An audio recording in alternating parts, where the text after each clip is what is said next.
I call stand a particular microphone. They call hook it a very long meaning. I don't know. No light up. Okay. Okay, so we are here today at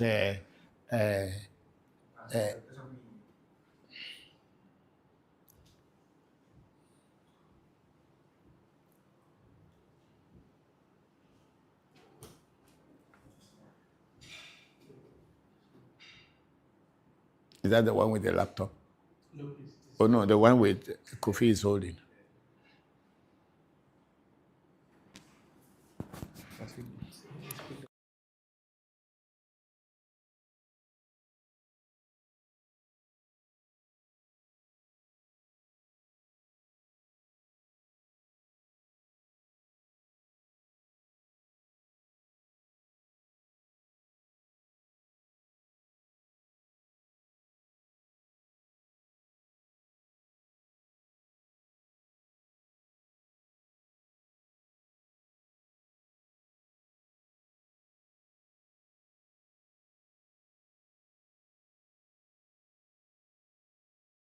And then after that, I'll come and pour libation, and then we start. Please come with me and see how beautiful this Airbnb in Winneba is. Yeah. I mean, I'm sure. We sure. Come see how beautiful. Have this beautiful Bethel Airbnb in Winneba. And this is where we are transmitting from today. More development going. There's a very big yard behind, and there's tennis court being built. It's a very beautiful inside. Just to come and relax as we are doing after the new 31st ceremony. We were quite tired, so we decided to take 2 days off and rest before continuing. So here we are today. It's a very beautiful and very quiet, very, very quiet place. And I'm sure anyone who would want to have a holiday, whether here in Ghana, coming from here in Ghana or coming from abroad, this place is a very good place for you. There's enough space to park your vehicles and all that. Very beautiful place. The rooms are very spacious. They have a Starlink internet, beautiful kitchens, bathrooms are all very well set. So we thank the owners for accepting us, and we will want to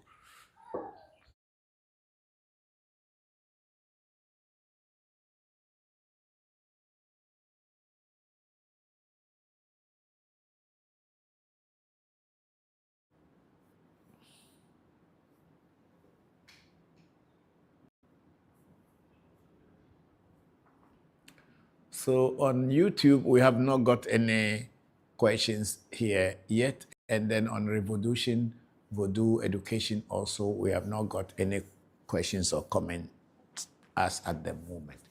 So as you can see, this is where we are transmitting from today in Winneba, the old name of Windy Bay or Simpa. Very beautiful town, very quiet and calm.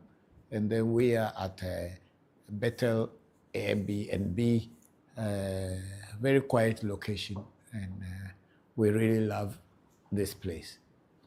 So next time you are looking for an Airbnb, please come over to Bethel Airbnb and you enjoy it. You will love it. The rooms are clean. Everything is clean here. Looks so nice.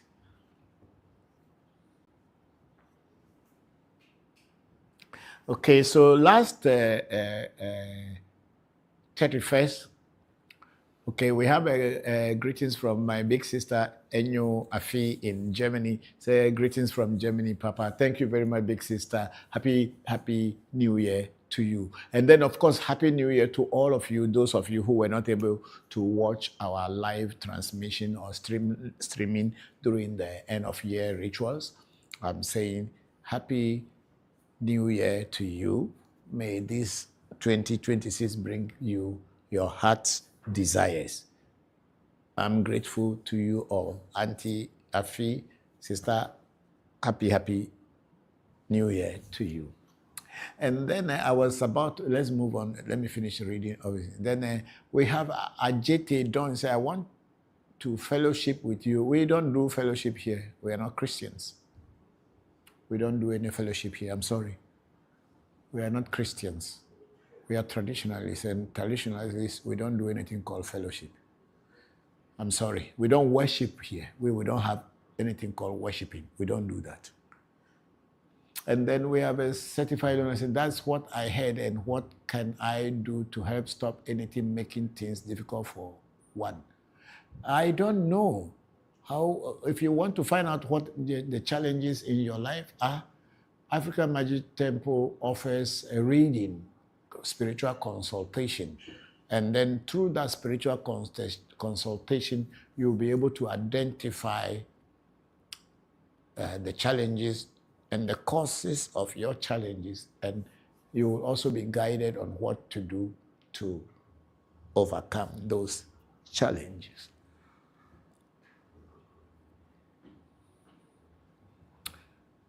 Then we have, yeah, I think those are the people that we have so far. Thank you. Thank you.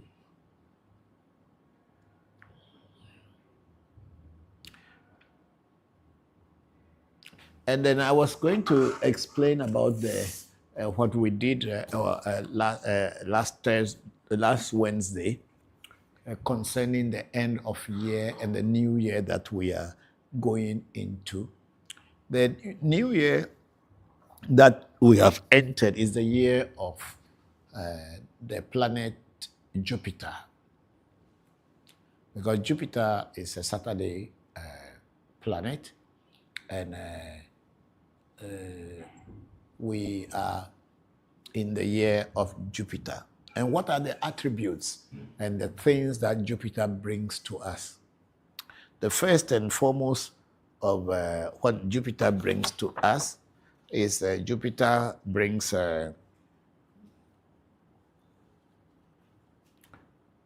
wealth, social status, political power, big businesses, financial speculation, and legal matters. That is what Jupiter represents. People born under the horoscope sign of Sagittarius and Pisces are going to be highly influenced, or this is going to be highly your year. So Sagittarius and Pisces are the astrological correspondents of this planet Jupiter. The archangel or the deity that rules this year is the archangel called Sachiel, spelled Sachiel,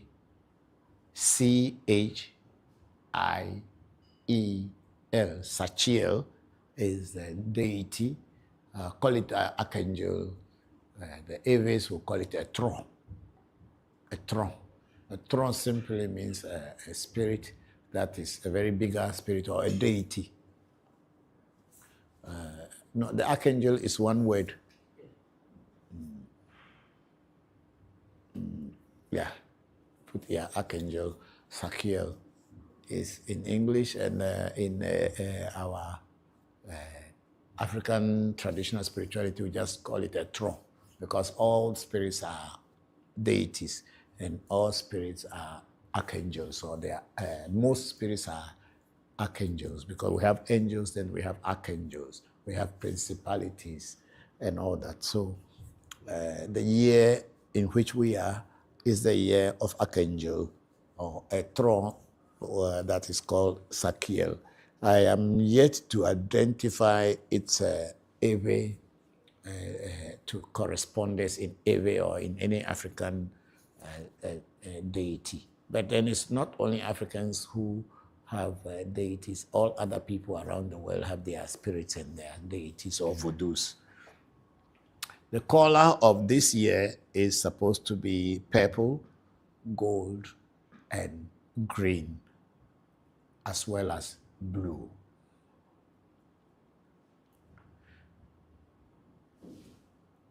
I want you people to digest that first, then I will go on into much details. So the color of this archangel Sakiel is gold, green, purple, and blue. So we are in the year of archangel that will bring wealth. It will bring fertility. When you work hard and you commit yourself to nature, things will work out for you. So there are prayers that are special to Archangel Sakiel according to the Kabbalah, which I will share with you later. I'm going to screenshot it and then post it for you so that you can use that prayer from time to time to help yourself and help other people. The number of the hours of Archangel Sakiel are from 0 on Thursdays, let's say Thursday, midnight, 000, 0 to 01, midnight to 1 a.m. is the time that Archangel Sakiel start working. And it will work for an hour, and then other principalities or deities will take over. And then from 8 a.m. to 9 a.m., it works again. And then from 16 of 4 p.m. to 5 p.m., it will be active again. So you can schedule your prayers between these hours and call upon the Archangel Sakiel to intercede on your behalf.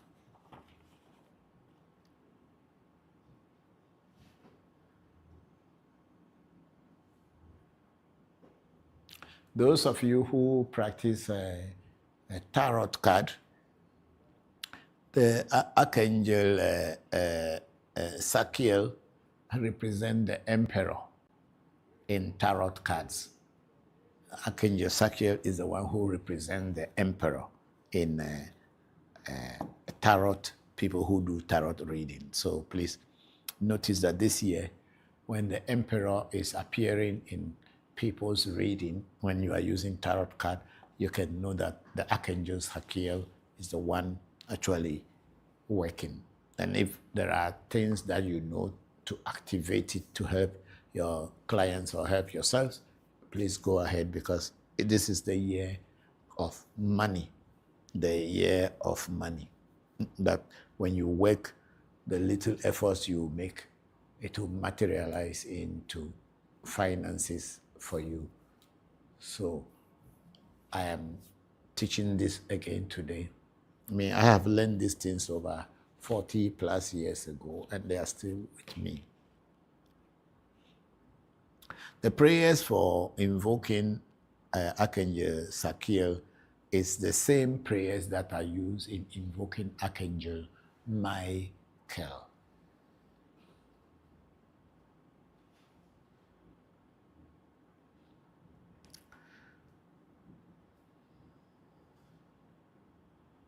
So I will use the second prayer on this card, and later we will screenshot it for you to be. O Genie, Lord of the ever-burning flame, I ask your help and the assistance of your spirit companions in the magical work to be completed this day. When they say magical work, it's if you are doing any ritual or you are saying a simple prayer, you can call it magical work, because you are trying to go above physical plane, trying to connect with spirit world. So we can call it a magical work. Then strengthen my will, increase my power, and release the force of the astral light so that the great work can be accomplished. In the name of the Archangel Michael and his angelic host. But here you can also use in the name of Archangel Sakiel and his angelic host, since Sakiel is the one that is ruling the year, or Sachiel, depending on how your pronunciation is. Thank you. Can you screenshot this particular prayer so that we can get it? This one, the bottom one. Yeah. So that we can put it out there for people to be using.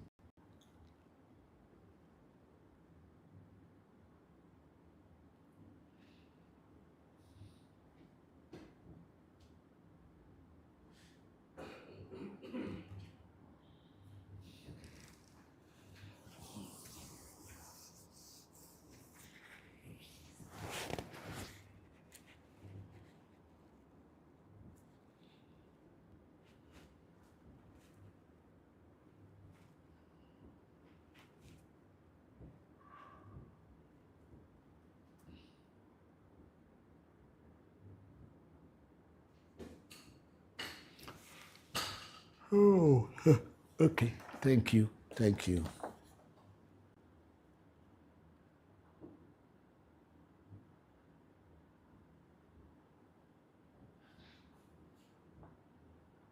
The color of candles that you can use should be purple, gold, green, and blue colors. Yeah, because that's the color. And if you can put some blue and green or gold in your clothing that you wear, it will also help. Thank you all very much.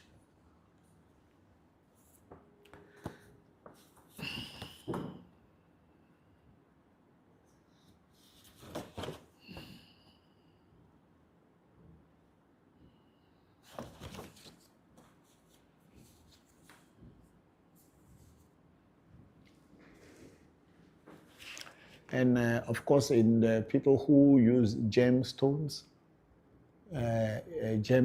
or precious stones, you can use stones like sapphire and also emerald, and also what do you call it? Sapphire, emerald, and aquamarine. These are also gemstones that can be used in corresponding with this particular entity called Archangel Sakiel. Thank you very much. And then we have people on TikTok saying Jai Blue. Jai Blue sending us love. And then Piccolini said, Daddy, please, how can someone do protection by themselves at home using herbs? I don't know how you can do protection for yourself by using herbs, unless you know the herbs. If you don't know the herbs that you can use for protection, how would you know how to use herbs to protect yourself? I would advise that you approach a spiritualist to guide you. Yeah, physically have contact with some spiritualists, whether it's a Babalao or it's a Bokor or it's a Mamisi or whoever, anyone who has some spiritual idea, approach them so that they can look into things for you and guide you properly so that you can be protected properly. Then we have Skonzi saying, my little problem.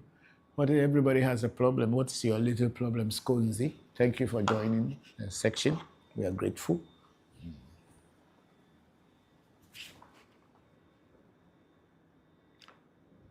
Then Skonzi, Daddy, please pick me up. How do I pick you up? We are reading the messages according to what is coming from TikTok, and we'll read your message for sure. The Piccolin is saying, thank you. Thank you too. Thank you, Piccolin.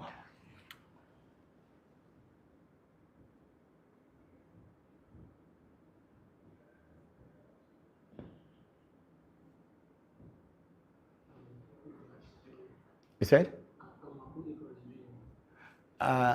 Okay, we have Amwaku Evans Jr. 3579 joining on YouTube, saying good evening, Papa. Hello, Evans, how are you? Thank you very much, and thank you for joining today's section. Happy New Year to you. I hope you and your siblings, your loved ones are all doing well. I wish you a very successful new year. Thank you.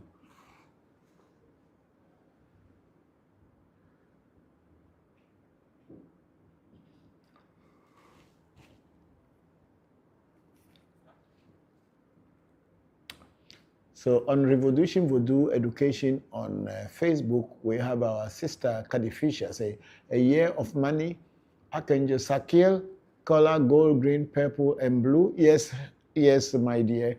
And then a day is Thursday, hour midnight to 1 a.m., 8 a.m. to 9 a.m., and 4 p.m. to 5 p.m. Exactly. Tarot card is Archangel Sakiel, represent the Emperor exactly. And then candle is gold, blue, green, and purple. Exactly. Gemstone, emerald, aquamarine, and sapphire. A year of money. Yes, these are the money drawers. So please make use of them. Pray and pour libation to them. And let's see how your year will be. And then our sister Kadi Fisher said, greetings, Papa and AMT family. Greetings to you, Kadi, and to your family, to Cameron and everybody, to Angie and Williams, and all other siblings. I wish you all a very successful year, and I hope to see you people next 31st in Ghana. Thank you very much for joining the section.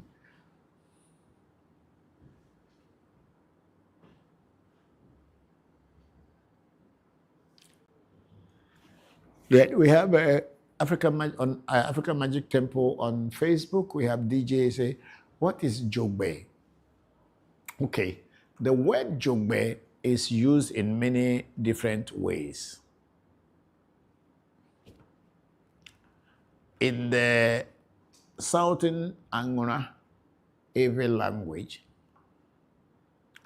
Jogbe is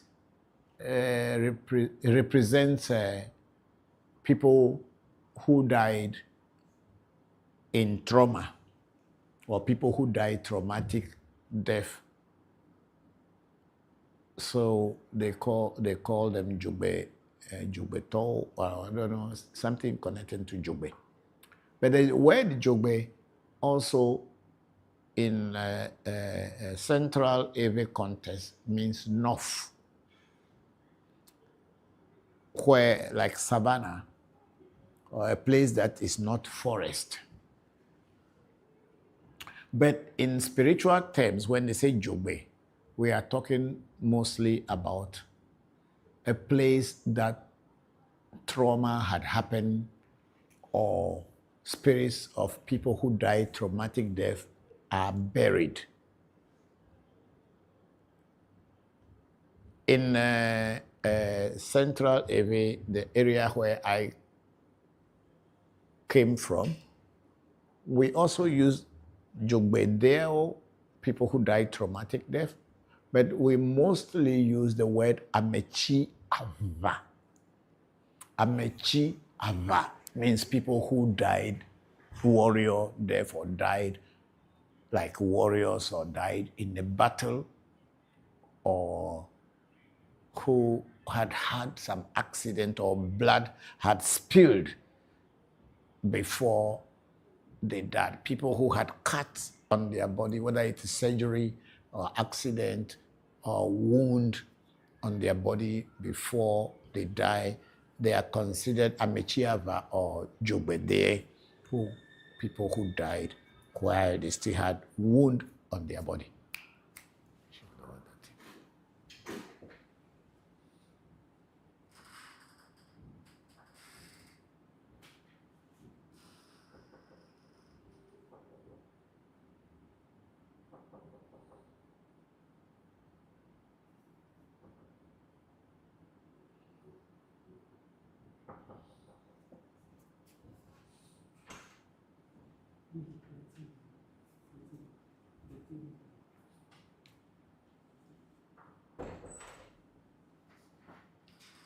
So Jogbe, actually in Voodoo spirituality, it is considered people who died traumatic death or people who died in war.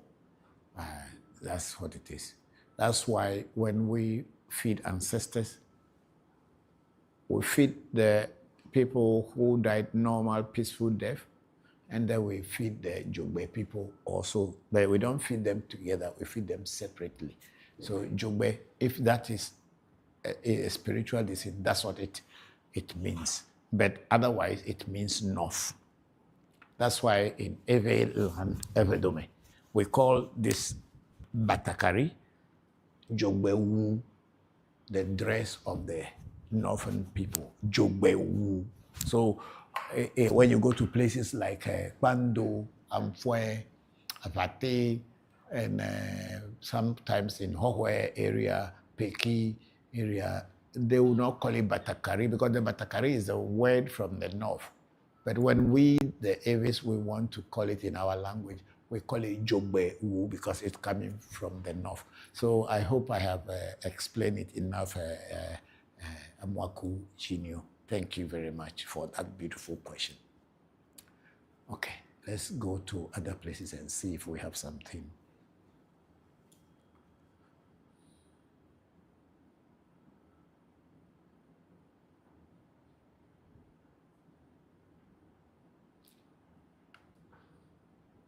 Okay, so DJA said, when someone is initiated in Afa, does the person get other voodoos in addition?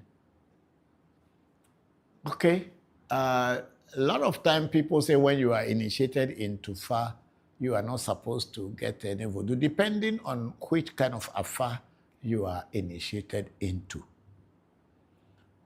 But in reality, almost all the voodoos that we work with, most of them are also related to Fa.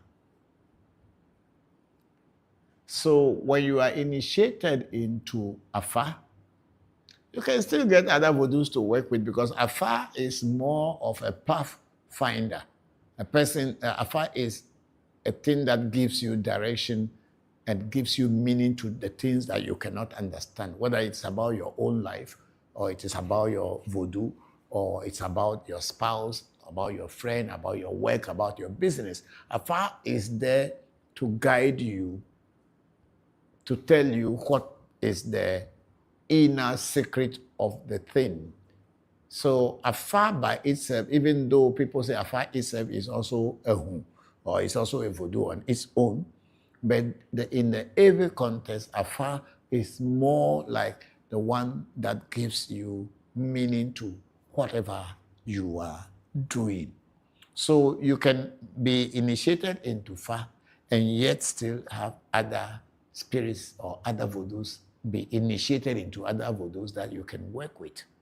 Because sometimes even in your reading, when you do a reading, sometimes Afa will direct you that this thing that you are about to do, you can only achieve results when you use a bow. And when they say you use a bow, we are talking about you using a voodoo or using some joker incantation to be able to overcome the challenge you are having. So we do usually, when that happens, we go on and ask further questions that which type of voodoo or joker should be used. Then the jokers that you have, or the voodoos that you have, or the ebo that you have, you ask one by one, should I use this one? Should I use that one? Until Afa will pinpoint the one that will do the work. So supposing you have Fa, or you are initiated into Fa, and you don't have any of this ebo or voodoo or joker with you, when Afa asks you to go and use joker to be able to overcome a challenge, what would you do? The Afa that I was introduced to or initiated into did not prevent me from making any, getting initiated into any voodoo or anything. But there are some people who say that, oh, when you get Afa, you don't need to get any joker or any voodoo anymore. Those people too are there, but unfortunately, I don't belong to that class. I belong to the class of people who have Afa and yet still have so many voodoos working with them. Thank you very much, DJ, for that question.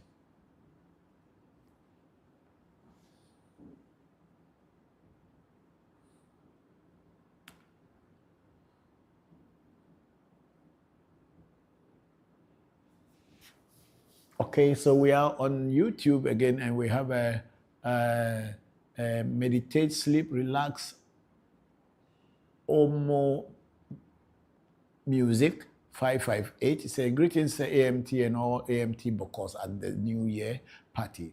There was a circle with a star and some letters and what seemed to be voodoos within it. What was the symbolism behind this? Okay, African Magic Temple does not only work with spirits from Africa or from the Ewe land. We work with spirits from all kinds of cultures from every part of the world. The ceremony that you saw on the 31st was actually a Kabbalistic ceremony, Kabbalah, which actually has its roots in Judaism. So the cycle was the cycle of Archangel Sakiel, who is ruling this year.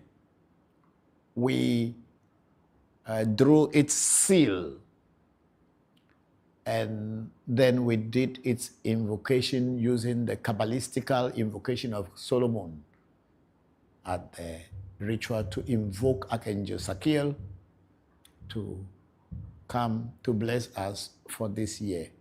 The voodoos you see inside the circle are the Akpo, because when we were drawing the circle, rain wanted to fall on that 31st. And we realized that if we do not ask nature to hold the rain, the ceremony wouldn't have been successful, because the people who came, it would have been raining, and the seal that we have drawn to invoke Archangel Sakiel and the angelic hosts to come and help us would have been a challenge.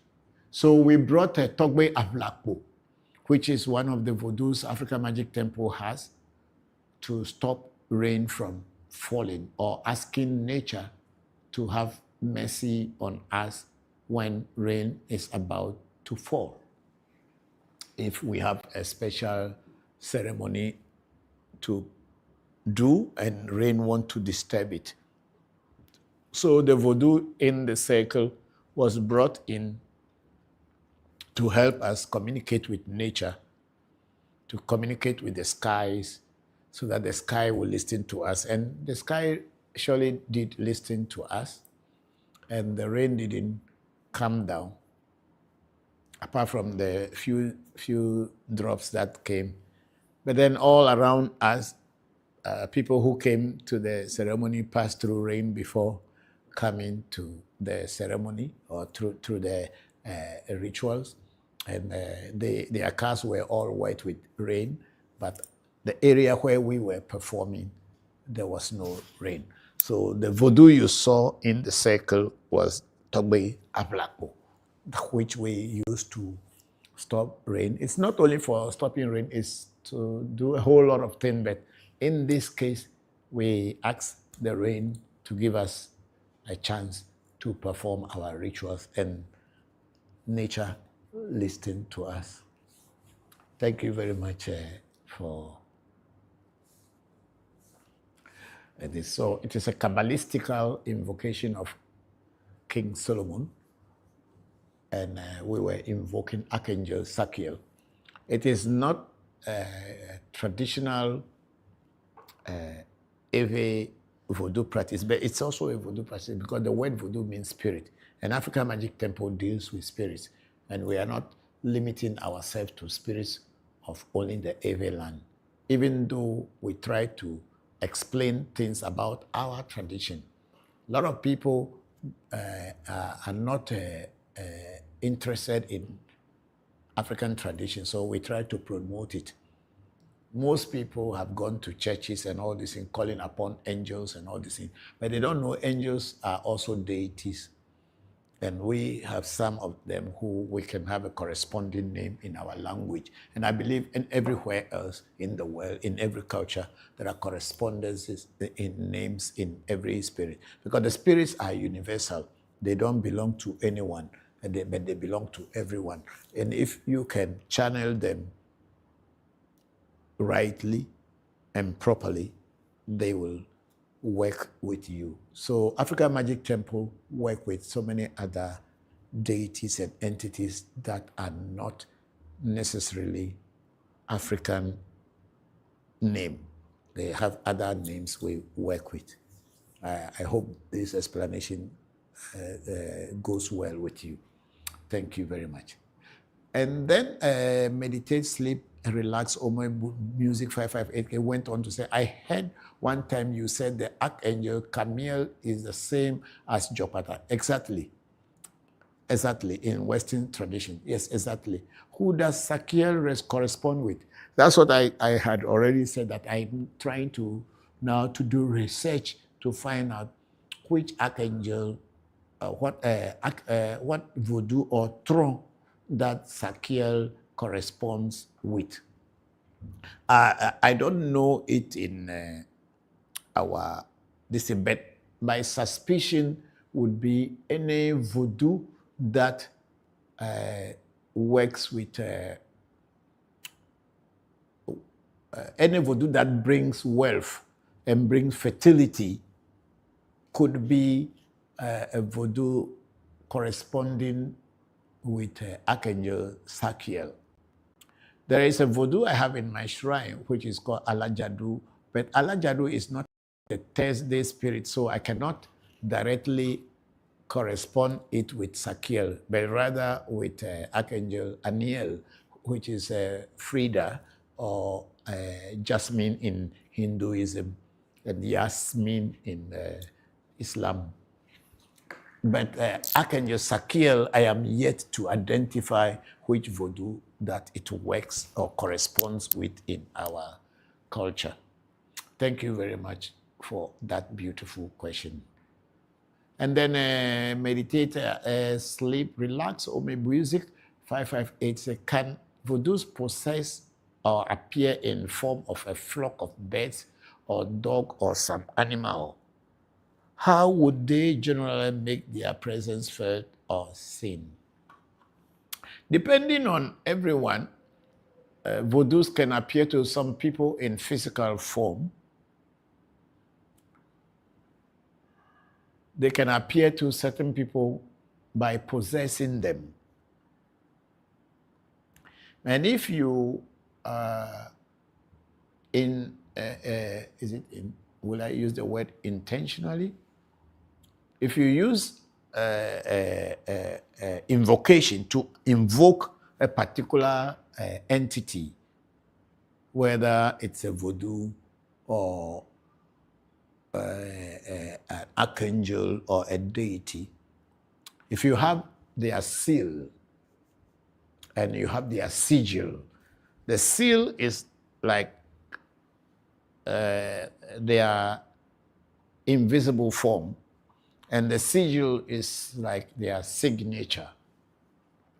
If you are able to have the sigil, so you can see that now I'm deviating from our traditional voodoo and I'm going into Kabbalah, where we have seals, sigils of entities or spirits or voodoos. If you have the seal and the sigil of a particular entity or deity or archangel, and you also have its invocation words, you can invoke them in if the place that you want to invoke them at is properly prepared to receive them. They can come in any form where you can communicate and take notes. This sounds very crazy, but it's things that I have practiced. Is whatever I don't know, I don't talk about. But things that I personally had practiced is what I talk about. So a voodoo can appear to you in any form. It can appear to you in the form of a human being. It can appear to you in the form of an animal. Because most voodoos like mami or water-related voodoos usually appear to people in the form of turtle, snake, or crocodile, or anything that uses water as this. So they can appear in any kind of form. Some voodoos also can appear to you in the form of other animals, including dogs, horses, and wild boar, and all kind of things. So it depends. But this practice of invocation or invoking spirits, if anyone wants to do it, you must really come under a very good tutor, someone who had practiced and had success, and who will probably be willing to lead you,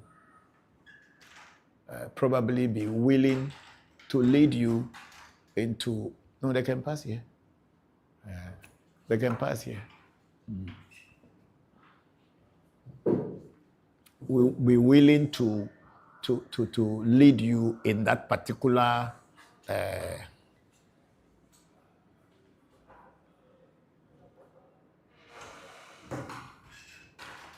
the person will be willing to lead you. So there are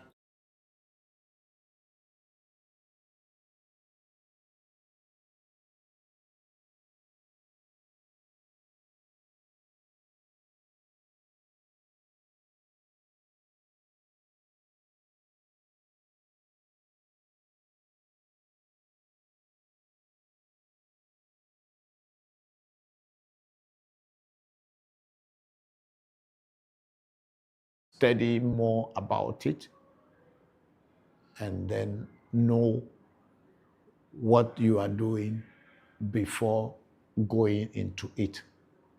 But the most common of Voodoo showing their presence as far as African traditional spirituality is concerned is through possession, where when a particular deity is being invoked, it enters into people and start to act and communicate to the people. This is what I know. Thank you very much for that nice and beautiful question. And then meditate, sleep, relax, Omo music. 558 again said years ago I read on some grimoire and got the sigil to invoke Camiel. My willpower was heightened and it was clear that some spirit is influencing my life. But I just did these rituals without initiation.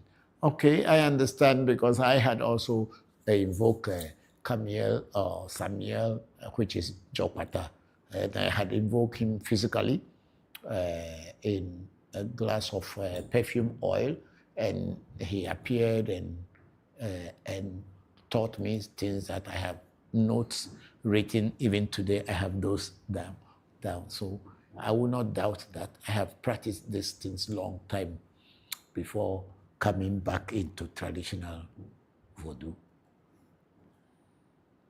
And then Omo music is, I guess that's why I face problems ahead. Yes, if you don't know a particular spirit, before my teacher always told me, before you invoke any spirit, read about the spirit, know its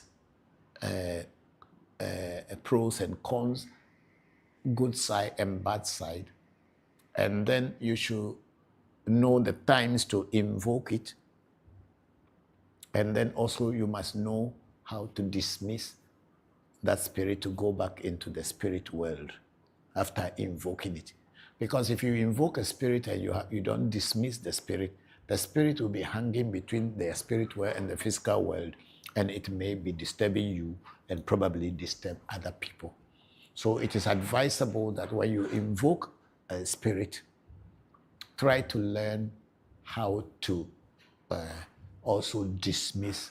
You must have the dismissal invocation or conjurations that you use to dismiss the spirit.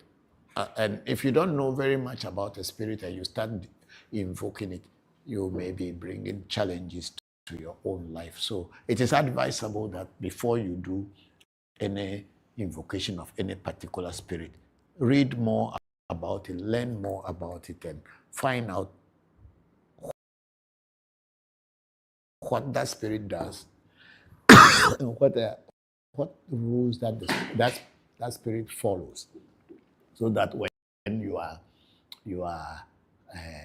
invoking it, you will know you have all your tools ready to be able to confront the spirit should the spirit try to control you. Thank you very much, Meditate Sleep Music. I personally had practiced Kabbalah long before even coming back to African traditional spirituality. Tell Semifa that I have my flask. They should pour water into my flask and give to me.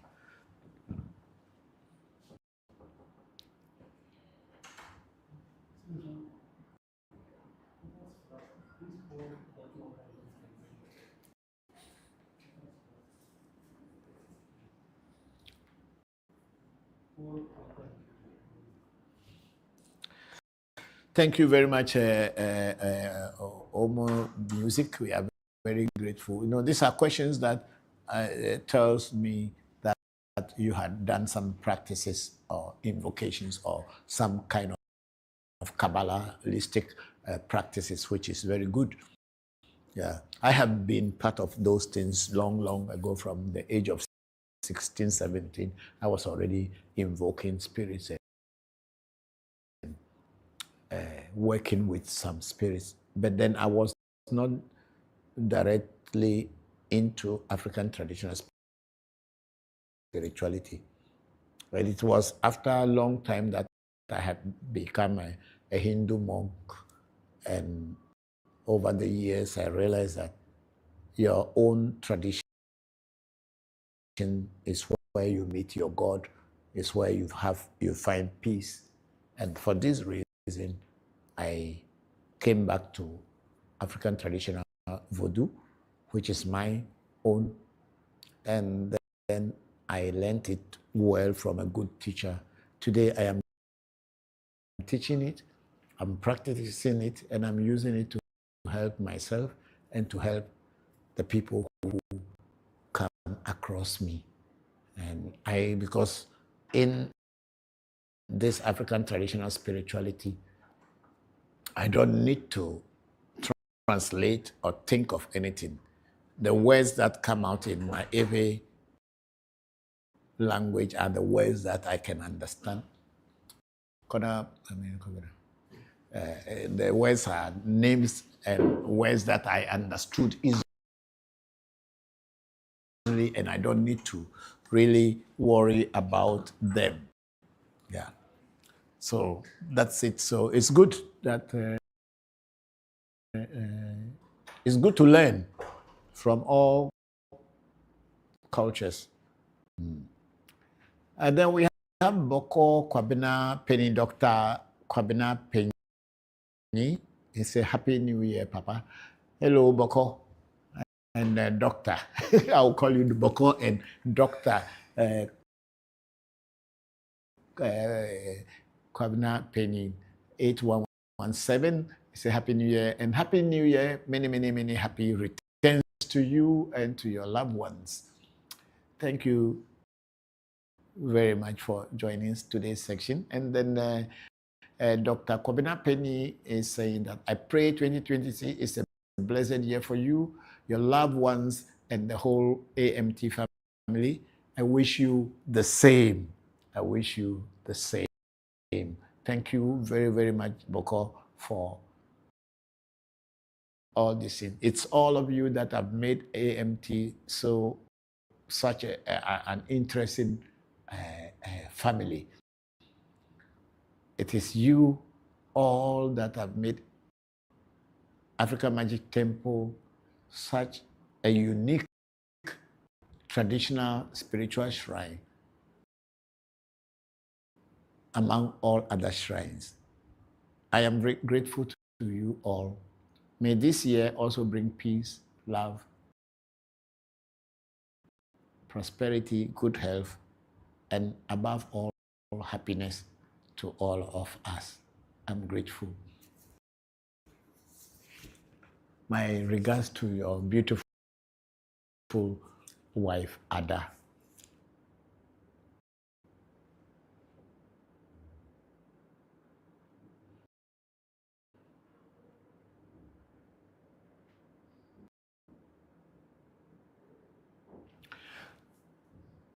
Okay, African Magic Temple has put the day of influence of for Archangel, which is the day, the hour, and then the times. And I just asked how Kadi Fisher had also put it there. Then we have DJA saying, among the Voodoos, maybe dwarfs, water spirits, or deities from other angels.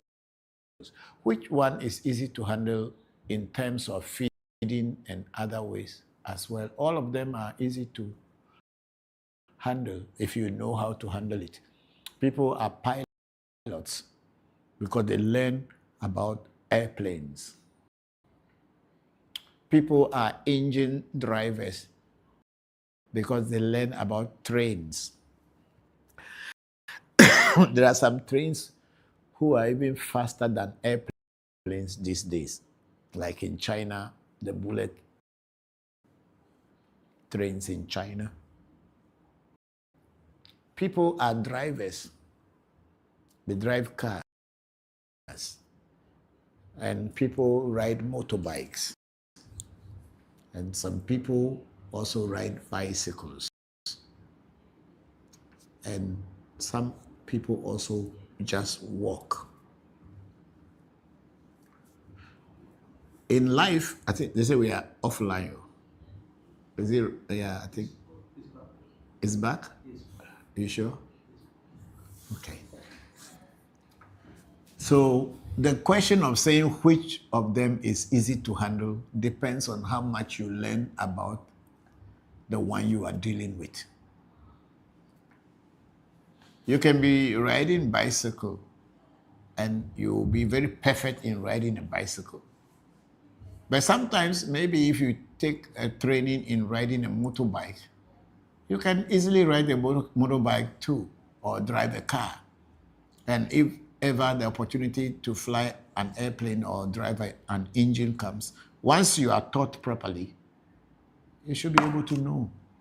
It is when people do not know what to do, but they want to delve into it without asking others. That is where problem comes in. Supposing I don't know how to drive a car, and maybe I only know how to ride a motorbike, because I think that motorbike is also taking people, and it's also something you spark and go. And then one day I got a car, and I just jump into the car because I can ride a motorbike, and I think that I can. This thing that I am saying here had happened to one of my friends who came to me from Togo. He was also a Huno, a priest. And he came to me many years ago, maybe about 15, 18 years ago, and we were working together. He could do reading. He has eyes. He could see. At that time, I also have my Abuchi. But he also has a book, what we call Agbale, which also can open it and read about people's life. And then we made some monies. So I asked him to go to Togo, back to Togo, and get some new voodoos that we can add to the voodoos that we have at that time. He cheated me by taking the money and giving excuses, and he bought a car. You know, Togo is a free port. I don't know whether it's still a free port, but cars are cheaper in Togo than in Ghana. So he bought a car, and he was driving a car that he didn't go to any driving school. He didn't ask anybody to train him. But he just bought a car, and I heard he had an accident because he didn't know how to drive a car. He knew how to ride a motorbike. So in life, everything you want to consult, learn from people who know it already. And if you learn from them, you don't need to be afraid. It is just like this voodoo work we are doing. Some people will call you that, oh, I made a voodoo, and I want to ask you if it will work. I say, you made a voodoo. You did not consult me. I don't know you physically. I don't know your mental capabilities. I don't know your understanding about what you are making. And then you, after you made a voodoo, or you made something you are calling a voodoo, and you are asking me whether it will work. What an irony. Are you crazy? You made something without an involvement of anyone, and you think that that's how voodoos are made. Anything that anybody just makes and then kill animal on it, it becomes a voodoo automatically. No. Even if it becomes a voodoo automatically, you don't know how to work it. So everything in life, if you learn it well, you will not have challenges when operating or working with it. So it is with our tradition. So there is no spirit that you say you can't deal with. Spirit world has rules and regulation. If you can follow the rules and the regulation, each spirit has its own rules and regulation. And if you can follow the rules and do what they say you should do, and you are in a good hands. You don't have a problem. So there is none of them that is easier or none of them that is difficult to do. Tell these children to stop talking. We are doing live. I know they are on holiday, but they should go out.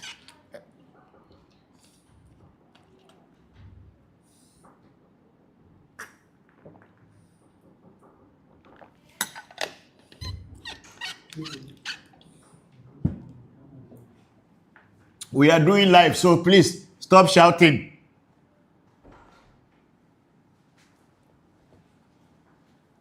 So, Evans, thank you for that beautiful question. It will help all of us to understand what we are dealing with or what we are doing here. I'm grateful. Thank you. So let's check TikTok and see if we have some questions there.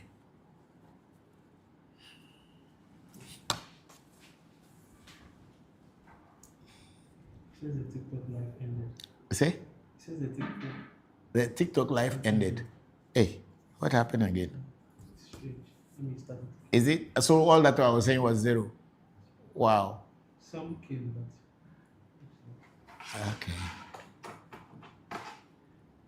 okay.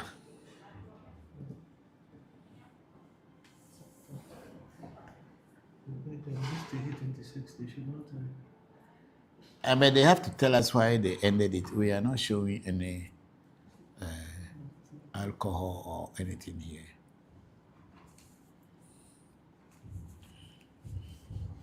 I thought the time that they said the internet was offline, maybe that's the time. It's still working. Online on. Are we using our Starlink or we are using the one from here? They're using our own style. Okay. We have the MTN, LTE as backup. Okay. Okay, those of you who are on Facebook and YouTube, we are sorry to say that our transmissions on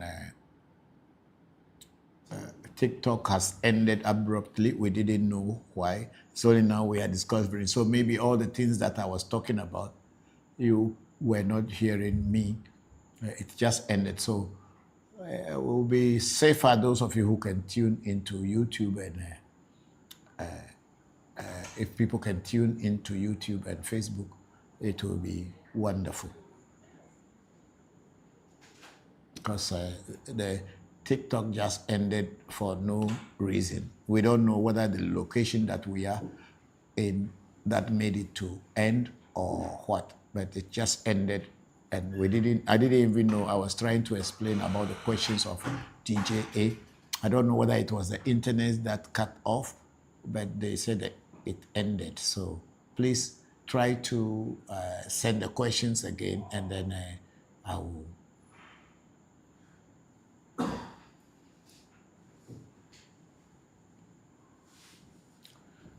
think we are back on YouTube. Is fine. Is it? Are we on YouTube or that one also? They said no internet. This one is my laptop. It's Okay.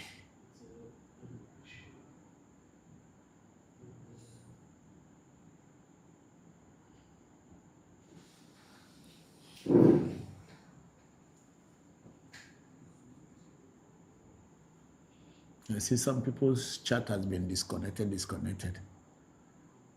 laptop.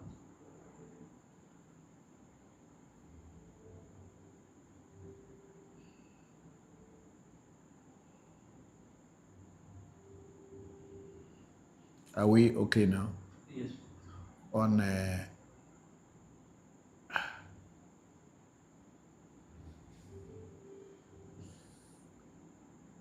those questions, we lost the one from Sunshine. Okay, so we lost our transmission. I don't know when and how. So please, if you didn't hear us either on TikTok or on Facebook or YouTube when I was answering the question of DJA concerning which voodoos and spirits or deities or dwarfs that are easy to handle and feed. But why do you remove this one? It's not necessary again. I mean the language, the microphone. What does it do? It's going to pick the microphone back. The other one is connected to the computer, so I don't want the audio to be too, else the TikTok people will not hear you. So if you remove it, it's still okay? Yes. Okay, so let's go along what is the right thing to do. So those of you who, I was trying to explain the question of DJA, but then the internet went off or whatever went on, I don't know. So anyway, I'll take a question of Sunshine 00816. He said, good evening, Papa and the AMT family. Good evening to you, Sunshine. How are you? Happy New Year to you. I'm happy that we've entered the new year all alive. I'm grateful. Thank you. Please check other things and let's see.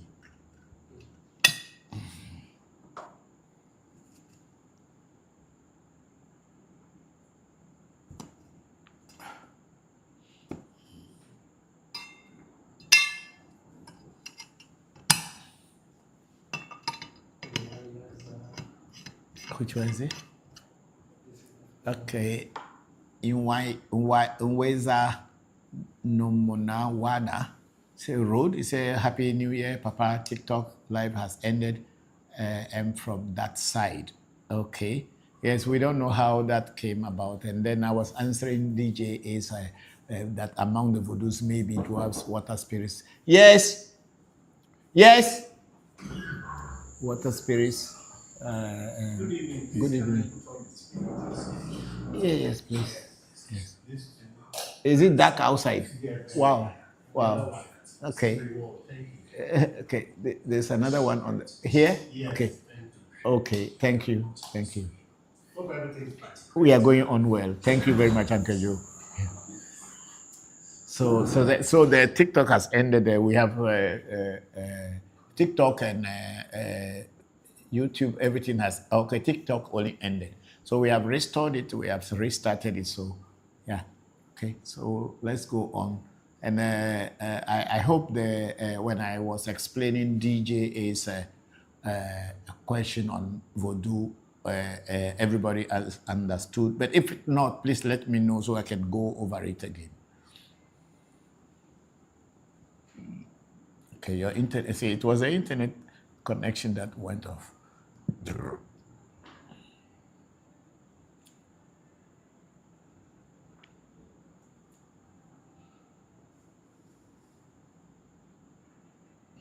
Okay, we have meditate, sleep, relax, Omobe music. 558 saying, thank you very much, Papa. There's one thing I had in mind the whole week. What is your version of human origin story? I don't have any version of a human origin story, and I am not actually interested in the origin of human story. Every culture has their own story to tell, but I understood and know that we, the black people, we do not come from we did not come from the biblical Adam and Eve story that is in the Bible. That's what I know. I don't know about other people, but I know that we didn't come from there. So, I'm not actually interested. I think you are not the first person to ask this question. People had been asking this question, but I am not actually interested, and I did not even do any research to find about the human origin. Because in every culture, Jogme say, your destiny sends you into the world. And that's it. And I will say that I don't believe that all human beings came from the same root as science is saying, or from the same human being or from one entity. There may be different people from different angles, came from different places, especially like when we think about Darwin's theory of evolution, where amoeba will mutate and change into a unicellular organism confronting the environment due to the challenges of the environment, will mutate into a different thing as generations and centuries, millennia came, they develop into other things. But then I don't also believe that there was only one single cellular amoeba. It could be different amoeba that had that challenge. So that's what's my take on this thing. So human beings came from different places. Yeah. Thank you very much for that. And then we have Sanchez. Are there voodoos that help you to improve your skills in art, music, and technology? Yes, of course, there are. Because in Ewe land, in Ewe Vodu, if you want to be a good singer, there are certain voodoos that they will initiate you into. You will become a good singer. And then if you want to be a good drummer, playing of drums. There are certain voodoos that you'll be initiated into and you become a good drummer. And even other talents like carpentry and masonry. That's why when you learn a trade from a master, there is a ritual that is done the day you are being given a free. They'll do certain rituals and certain prayers will be done, and the tools that you will use to do work, they will pray and do some rituals and then hand it over to you. That's why those of people who will be learning a trade and get to a point they thought that they know it, they run away from their master, they never become master of any trade. They lose and they suffer. My nephew is going through that. My own nephew, my genius sister's son, is going through that today. He is suffering. He's suffering because of that kind of behavior. So, yeah, there are voodoos and rituals that can be done to help you to sharpen your skill. Yeah. Thank you very much, Sancha, for that question. And then Chris Jack, Zero to say good evening. For several years, you have educated many of us who don't have the ability to travel to Ghana. Thank you so much. Chris Jack, thank you very much, and Happy New Year to you and your loved ones. I'm very grateful. And then Kwabena Penny 8117, which is Bokor Kwabena Penny, and also Dr. Kwabena Penny 8117 said, thank you very much, Papa. Thank you to Bokor. I'm grateful. And then again, Bokor Kwabena Penny saying that also, I have a question from my friend. Is it better to practice an African spiritual tradition that is connected to one's ethnic identity? Or is it better to practice an African spiritual tradition from a teacher that you trust and respect, even if that spiritual tradition is not connected to your own ethnic identity? Okay, this is a beautiful question. It is good to practice a traditional spirituality from your ethnic ancestry line. However, all African traditional spirituality is interconnected. Only the culture, only the language and maybe the ethnic group may be different, but when you look deeper into it, you will see that they are all interconnected. For example, we are Ewes. And when you go towards the north of Ghana, they have different ethnic groups, the Dagombas, the Dagbani, the Gurushi, and the Konkomba, and other things. But when you look at their African traditional spiritual practices, you can easily identify a line, a trail, which looks like the one that the Ewes do. The only difference is that the language they may be using may be different. You may not understand the language, but you realize that they are talking about their ancestors, they are talking about the Mother Earth, they are talking about plants, they are talking about trees, they are talking about animals, they are talking about rivers and mountains, and they are talking about nature in general. Move from there and go to Japan, which is far away from Africa.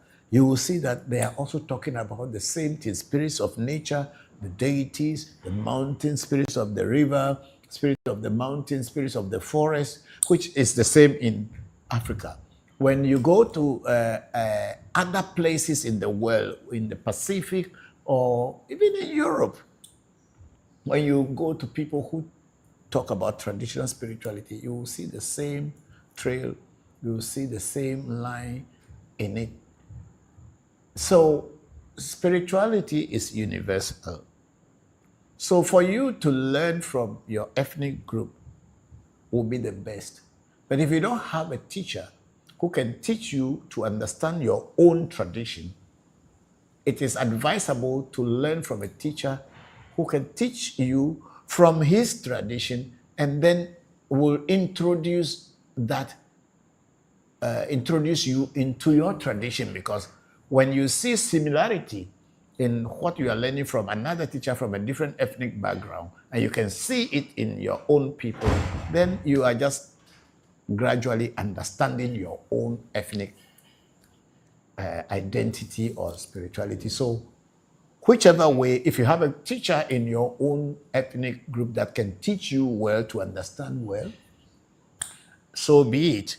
But if you don't meet a teacher who can teach you from your own ethnic group, you can learn from any other ethnic group, because in reality, the African traditional spirituality or spirituality in general, I'm not talking about religion, in general, are all interrelated. So there is no need to say, oh, if because you are not a Hindu, you cannot learn from a Hindu priest who is actually a real traditional priest. Or because you are not a Dangbani, you cannot learn from a Dangbani who is a real priest. You can learn from anywhere that knowledge is. Knowledge is universal. And if you want to know, you have to delve into every culture, find the best, and use it to help yourself and help other people. That's the way I am. That's why I was saying that I did not only learn Ewe traditional Voodoo, but I learned from different cultures. And those of you who watch me in October and November, I was in Thailand. And Thai Voodoo practices are there, but they have similarity with Ewe Voodoo practices or Voodoo practices anywhere else. And my teacher and my friend over there, she had been my friend for almost 40 years, and I had been learning and interacting with her for a very long time.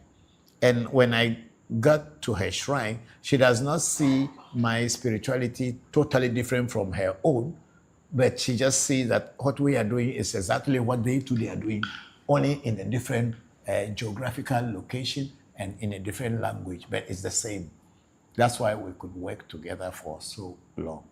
So if you find a teacher anywhere in the world that can teach you and explain things to you, it is better to go to such a teacher to learn. That teacher will also give you a proper understanding of your own ethnic spirituality. Thank you very much, Bokor, Kwabena, Penny. Thank you. And then we have a sanctions. What Vodus help you with business and also art? There will be a Voodoo that will help you for business, but that Voodoo will not help you for art. There are so many Vodus that can help you for business, and there are also so many Vodus that can help you with artwork. Currently, I don't have Vodus that help people with art. So I can't say that in my shrine, this is the Voodoo that you need to use to help you with art. There is possibility that there are Vodus that I work with who can help people to get their talents and all this, but I have not identified that, and that was not the purpose for which I got them. So probably that's why I didn't identify them, or I did not work with them on that line. However, I have Vodus that are for business that I was interested in, and I got them purposely for business, and I have been using them for business, for people, and for myself. So there are so many different Vodus from different Voodoo shrines or from different cultural and ethnic backgrounds. It is not only the Vodus at African Magic Temple that are Vodus. There are Vodus from all over the world who can help you in developing art and also business. We have some very good ones also for business at African Magic Temple. So if you want to know which Vodus that are working with us for business, yes, when you call me, I can tell you which one and which one and which one and how they are used and how you can get them, get initiated into them and use them to work with you. And then Sunshine said, can I call you tomorrow? Yes, for sure. You can call me anytime tomorrow. Today we are in Winneba and we are taking it easy here. So call me tomorrow towards the evening time and we can talk. Thank you very much, Sunshine. And at Bokor Kwabena Penny say, also, Papa, how did your time learning about other religious traditions help you when you decide to teach African spirituality? A lot, a lot. In my teaching, I brought in the things that I learned from Thailand. The things that Thailand, you can understand that Thailand is Buddhist country. But even though in Thailand, Buddhism is the main religion that people practice, they also have traditional spirituality that is not Buddhist. But somehow they merge that old tradition with Buddhism in order not to be separate from the other people, because Buddhism is a national religion. And if you are not working in line with that, people will look at you as an evil person. So most people had merged, almost all people have merged their traditional religion. They inculcate it into the Buddhist practices. And it is working. And that's Thai. In India, I learned about Hinduism or Tantra, where I learned so many things. And sometimes in my teaching here, I brought in the lessons that I learned from Hinduism when I was a monk and I was teaching people, and I was also learning from different places. So and then of course I learned Kabbalah from the Christian and Judeo-Christian way, and I have that. So when I am teaching today, I add all these experiences into what I teach, because it was when I identified that these religions or spiritualities that I have gone through in Asia, in Thailand, India, first India, then Thailand, then Japan, and then even in the Philippines, that is a Catholic country, they still have a traditional spirituality where they initiate people into a traditional spirituality in the Philippines too.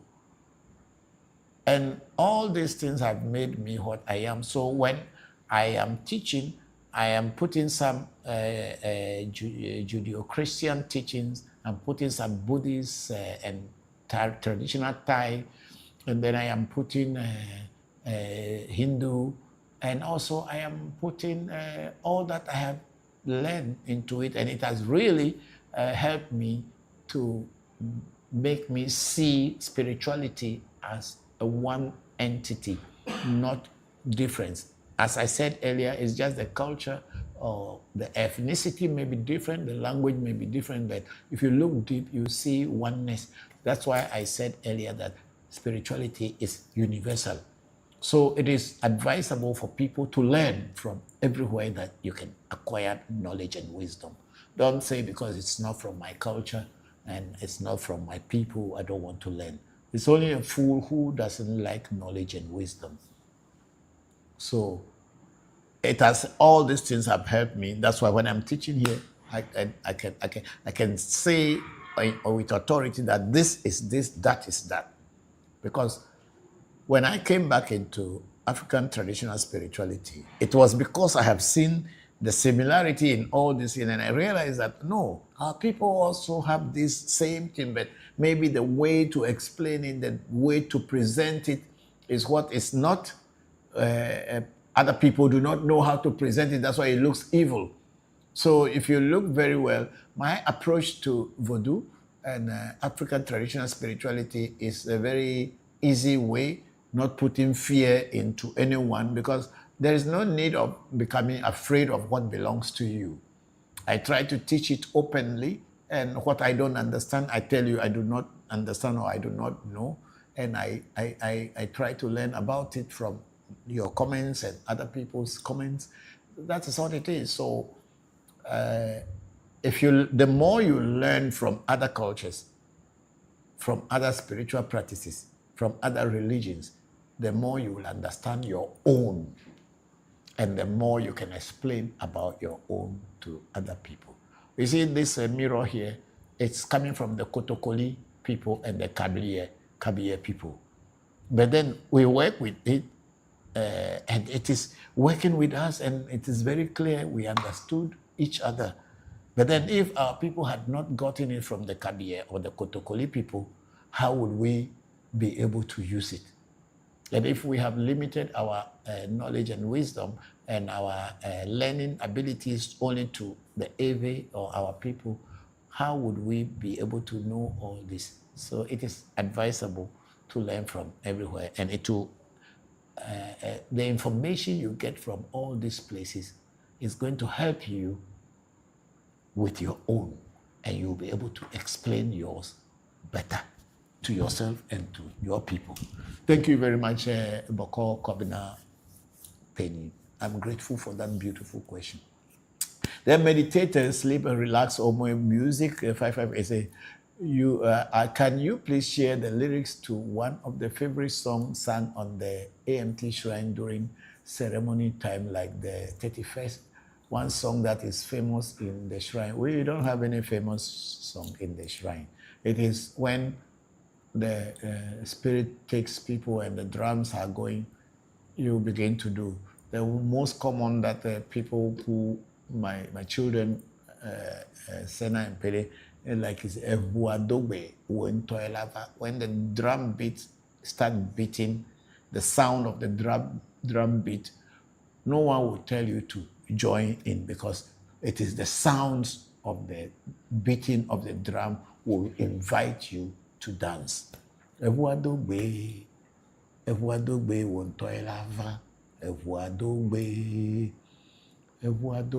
wontoelava. Simple that if the drum beats start beating, no one will call you, no one will invite you. It is you yourself who will invite yourself. Thank you very much for that meditator sleep or music. Thank you. And then we have Kwasi. Say Happy New Year to you, Papa, and the entire AMT Kosima Furi. And thank you very much for joining today's section. And thank you very much for the contribution that you have sent to us for the end of year ceremony. And to all of you who have contributed to us, I cannot mention all your names. I may make a mistake. So please, I'm thanking all of you. And then we have Sunshine 008167. Papa, you are you are 1 in a billion. If not for your teaching, I would still think African spirituality is backwards and dirty. I agree with you that a lot of us thought that African traditional spirituality was dirty and backwards. That's why some of us even went into Christianity deep, and then we left, we joined yoga, we entered into Hinduism, thinking that what we had wasn't correct. Trying to do all this Archangel Michael, Archangel Camiel, and all these things, doing invocation, Kabbalah, all because we thought that our traditional spirituality wasn't good enough. But that's what the colonizer made us to believe, that Africans do not have God. Because even we Africans, to the colonizer, we were not even human beings, and we didn't have souls. That is the way the white man looked at the black man. We did not have soul. Just like how today we look at animals, we can treat them anyhow because we feel that they do not have souls. But let me tell you, animals, if you are killing their brother, they know. But only they don't know what to do. They can't attack you. But then the wild ones, when they see that you are attacking their child, they will attack you back. And even the chicken, when you go to grab its child, it knows that you want to take advantage of the baby, the baby chick. The mother chicken will try to attack you. So why do we think that they don't have mind and they don't have souls. They love their own just like we love our own. So in the olden days, when the colonizer was having strong influence on our people, we were regarded as people who do not have souls. So they treated us like animals. They could use hot metals to brand us, just like people brand animals today. Whether they are in pain, they are not in pain, they don't care. So we all thought that Africans and African spirituality was backward, dirty, and was evil. And we all left it. But as time went by, when things are beginning to be clear, and for me, by going through so many of these traditional spirituality of different cultures, I begin to realize that ours is the same, and if not better. Because it's only in African traditional spirituality that we do not colonize anybody, and we do not force people to love God. If it is your time, you will look for God. We don't force people. We don't use whips, guns, and knives and whatever to force people to come to God, because we are all born with different destinies, and we are all born at different times. Some human beings are just coming out of animals and getting into human body for the first time, but then they are human beings. Their behaviors are more like animal than human. It will take them different lifetimes to become a real human being who will be searching and looking for the great. So African traditional spirituality is not a religion. It doesn't force people. You will come at your time. And it is all these things that I have learned. And then when I came back into my tradition, I began to appreciate and love it, and I want to teach it to all humanity, especially to us who have forgotten about what we are and who we are. Thank you very much for that beautiful saying, Sunshine. And then we have Kosima Furisi Papa. Why do people, mostly children, sit in front of the drums when the drummers are at play? Okay. It is a very common tradition in Ewe spirituality, and also in drumming, that there should be somebody like Ochiami who will be, even though it does not have so much say, is the one that is the barrier between the people who are looking at the spectators and the people who are playing the drum. And sometimes when people are playing drum, people get possessed. Spirits come into play. And that child becomes the barrier from between the observers and what do you call it? The drummers. So the spirit will not cross over and attack or get into other people. But sometimes the spirits will cross over and get into the observers, and they get possessed, depending on the ceremony. So that person is become like Ochami, or a linguist, or a spokesperson for the whole group, even that little child. That's what it signifies. You are at this very moment. Thank you all very much for waiting and having the patience to wait. This is African Magic Temple, ReVodution, Voodoo, Education Live streaming. It's a regular Sunday program, and today here we are. This is our second transmission in the new year. Thank you all very much for being here. I am going to say a prayer, post libation to the ancestors. Then after that, we will take it from there. Thank you all very much. And once again, Happy New Year to all of you.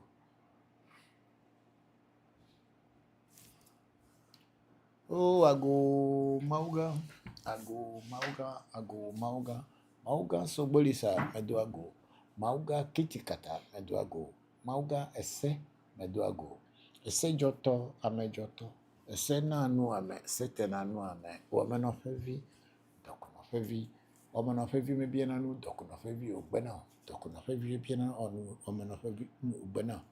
Esse Mayo, Sepocoli, but maybe a no gatenum. Mayo Shemaham for a shop, semi for a shopete, Meduago. Abraxas,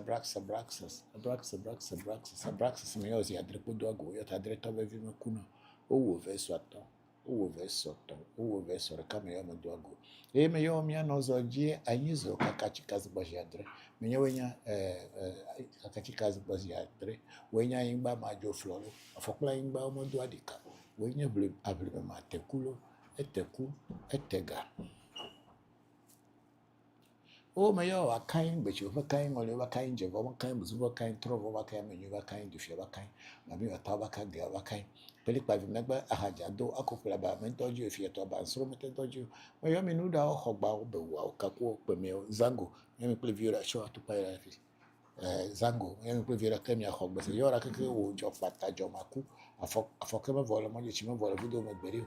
Cuckoo quat, all for me, job when you have it, when you toi ya momoju toi anukwara go venyi le fe me beto ba jo tuzo kle du mo no to pere ka jo pata be le happy jo vo ba jo ni jo pata o fe fia jo pata matrona me gbeda mo lo avi fa gbe ri di na jo pata na no ani ape bia ajo lo jo pata ni ya te fe me yo me se me gbo jiri to ta we de te pelu ti zubolu ajima ogboju pe o do ja lo fe nko be valentine fa me va jo na pefu ago sapate me yo ati gari me yo go vedu me yo keke Allah afia e me yo amanga sese geja papa sese yo sen to geja ba kwa ha me yo brahini me yo gbogbo chi me yo ngbe foli koko mo ke gbo me go do kuru che kuma kamala ga ta gbo yo kuto bana fara mi me yo tonyo ko sipoku aku ye no nyemere ya koso go ku fonyo ko geja ta se nya mo si fusi jam ko so aboko ba mama nya gbo je ba to gbo ya go ku kofi to gbo nya ku bia mense mama nya do re fe ngbe pe ku no kuto bana fara mi lo wafenye Celestine ya wakubia Catherine akubia fonya sese kodu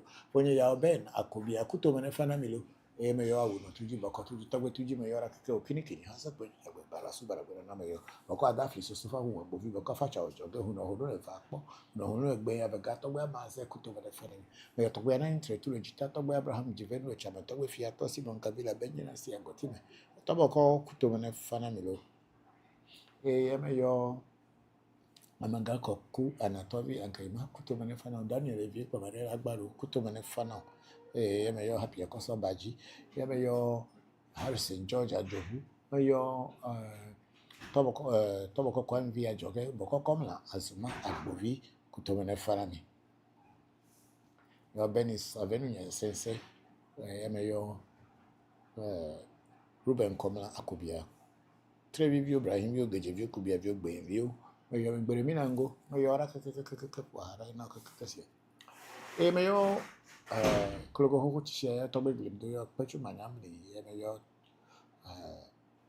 gojo dainga tapwe chiguagua me yo mi opete yo tobe befu gbagba ana mi keke mana hamilo na tape na sakumono ana mi opete e me yo vodu pete pokhlam yo abochi sakra kama chapa be adogo ko to koliro ko kuma kwa gbanu be to be ale a cho franta man fifin ko bisin kra ko fito jabaku cho tu ko fito hen ko fi atra kable me yomi to be ho gbato mo gba vodo to ra hoye e yo ra ke bulbul manya sa pasa gidi kunyo ho to ko shinyo ho to kere ko me yomi no ya ple de ma pesa nya tape ba yo vodo po khala ke nya ka le fi me wa na yemi cha nya we du ke lo bu ga kamila do na dore je doji me yo afana gbono afagbo majeso okoko se pepe atamuso le na da pa gidi me yo pele meji ku meji wole meji di meji so meji abla meji akla meji kuda meji sa meji ka meji trupe meji tula meji lete meji che meji fu meji pole che tula me yo kro va vire ko fu to ba do bo me to ba de nya de ma ko ni di nya okeke mi le to me lo me se me ne fu no to ji ne mi afia no ma se no mi ana anye gba no to me na ma apolo gongongo ma yo America ku ba yo mi apete America dare yeah. Okay, so here we go. I think we are on African Magic Temple on TikTok, right? Yes. Okay, so we have Nana Iyanda, Nana Iyanda, saying hello, Daddy.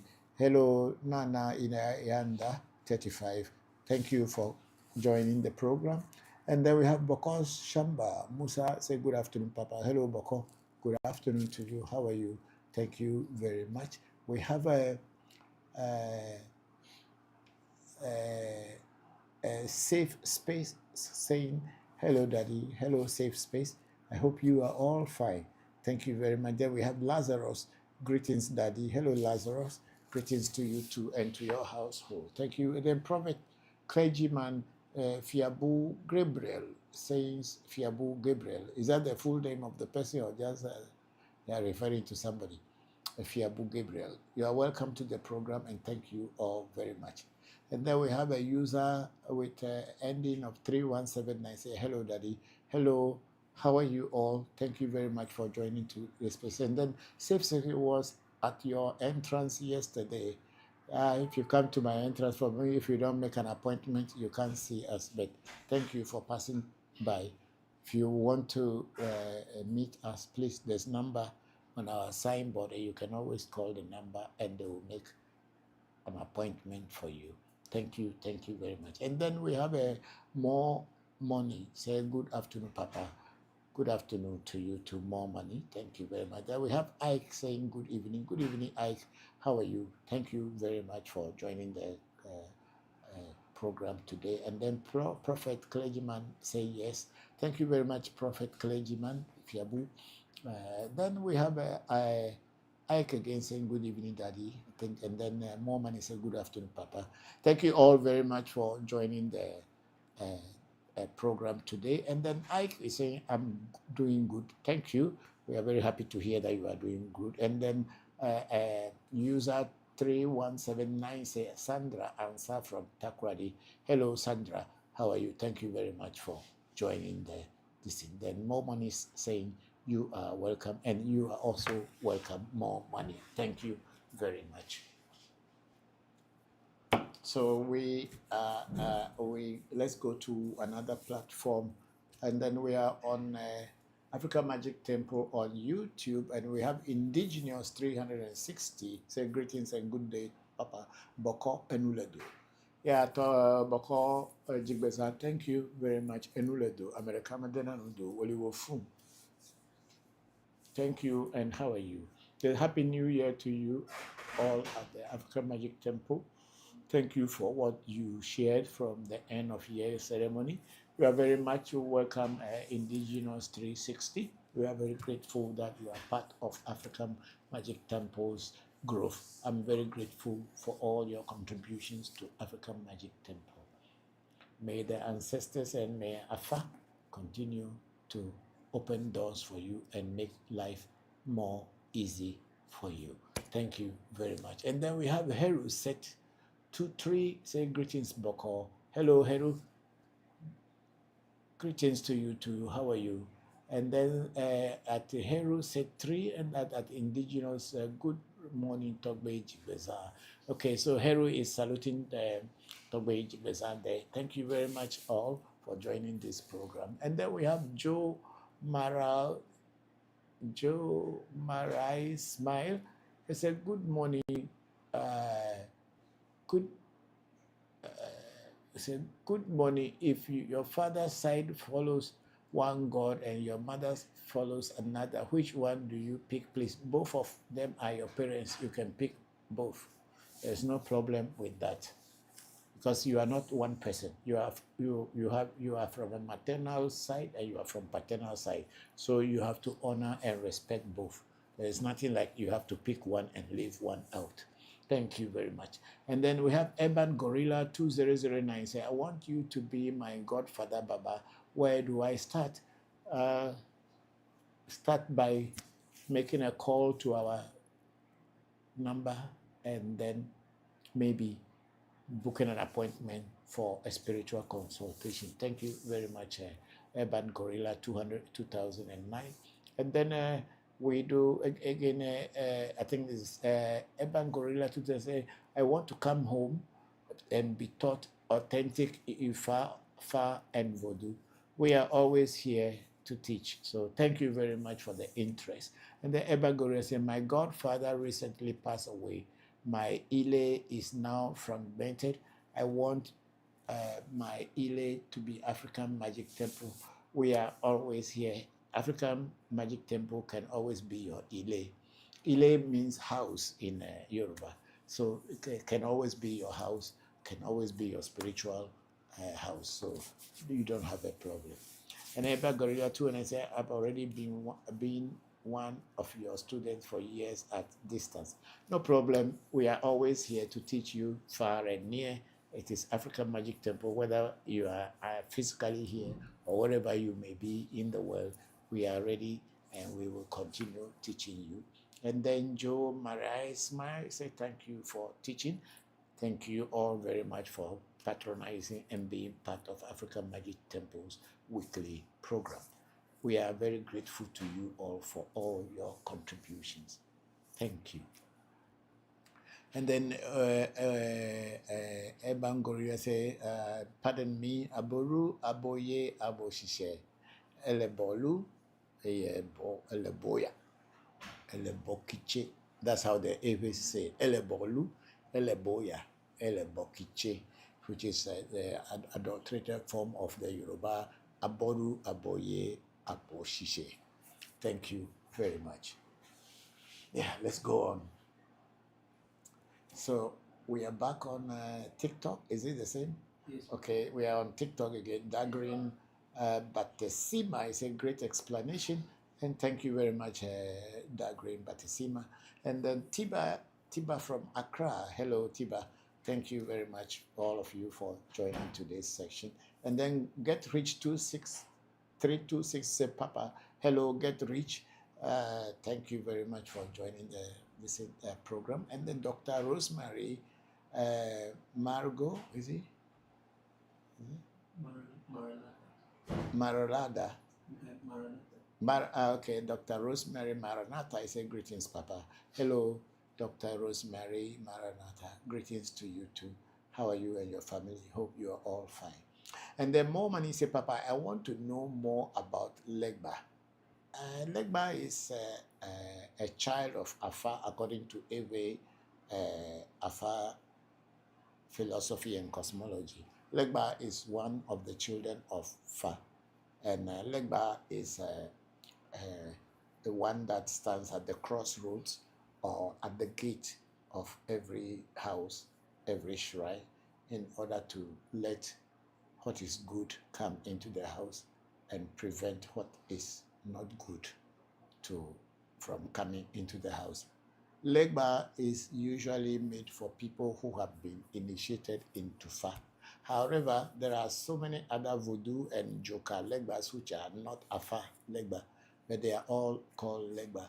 But the Afa Legba is usually the one that we say is the guider, the guidance of the, or is it guidance of the God of the crossroad? Yeah. So that's the Afa Legba we regard like that. But there are Voodoo Legbas and Joka Legba, but they are all called Legba.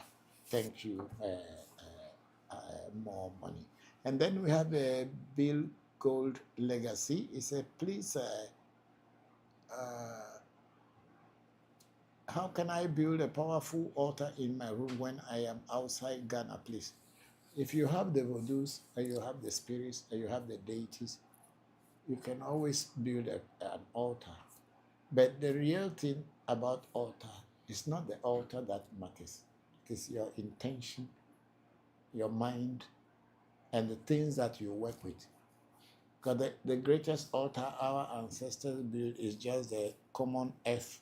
You pour libation, you call the deities, you call the entities, the principalities, the Voodoos, your ancestors, and they will accept it.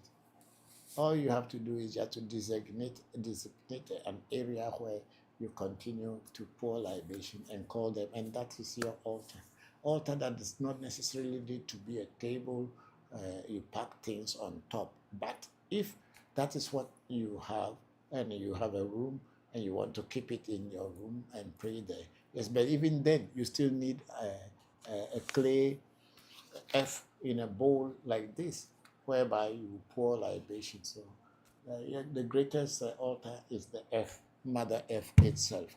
But whichever way you want, you can still put an altar once you have the deities you want to work with, and probably the pictures of your ancestors as people do it. I don't have any picture of any of my ancestor on my altar, so I pray on this every time. Thank you, thank you. And maybe I have my job or my destiny, the icon of my destiny on my altar, and that's all that it is. Thank you very much. And then we have Godfrey. Say hello, Mr. Doctor. I need money. Hello, Godfrey. I am not a banker. I have not worked in the bank before. I am a spiritualist, and I'm not a banker. So if you need money, go to the bank and ask the bank manager to give you money. I'm sorry, I'm not a banker. Let's move on. And then more money say, Papa, I want to know more about legba. That's what I've just explained what legba is. If you want to have a legba, you need to be initiated in Tufa. But then if you have some voodoo that needs, who has a legba attached to it, then of course, you also need to be initiated into that voodoo. You can't have a legba if you are not initiated into anything. There's a lot of things in the West, in the diaspora, where people are initiated into legba. We don't do that in Ewe land, that people can be initiated into legba. It is not in Ewe Afa. So I don't know how you can have a legba if you have not been initiated into Fa. If you are initiated into Fa, or you have some voodoo that has a legba attached to it, then automatically you will have your legba. But to have it, so I want to have a legba, so initiate me into legba. It is, my teachers didn't teach me that. So I don't know how I will give a legba to someone who has not been initiated. Thank you very much. And then Godfrey is saying, are we going back, or is the same questions they are repeating? Okay, let's move up. Okay, then we have user 3179 as any. Please, Daddy, I need your help. I'm not menstruating. Okay, have you been to the hospital? I think the first thing you should do is to see the doctor to see what is wrong with your menstrual cycle, and then if they can correct it. But if after being to hospital and still you are having challenges, then you can do a spiritual consultation to see if there's anything spiritual that is preventing or blocking you from having your natural menstrual cycle. So I would advise that the first and foremost is to see a medical professional who can give you an advice. There must be something that is not happening. That's why.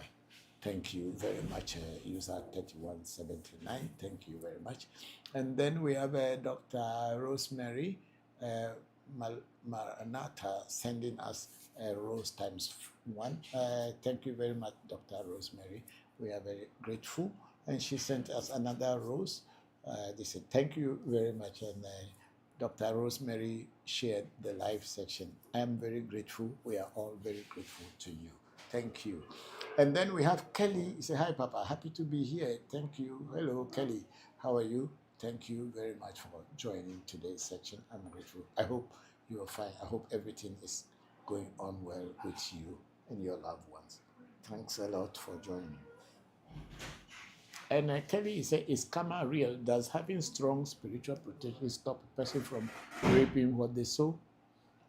No, there is nothing that you can stop reaping what you sow. Whatever you sow, you reap. I think all spiritual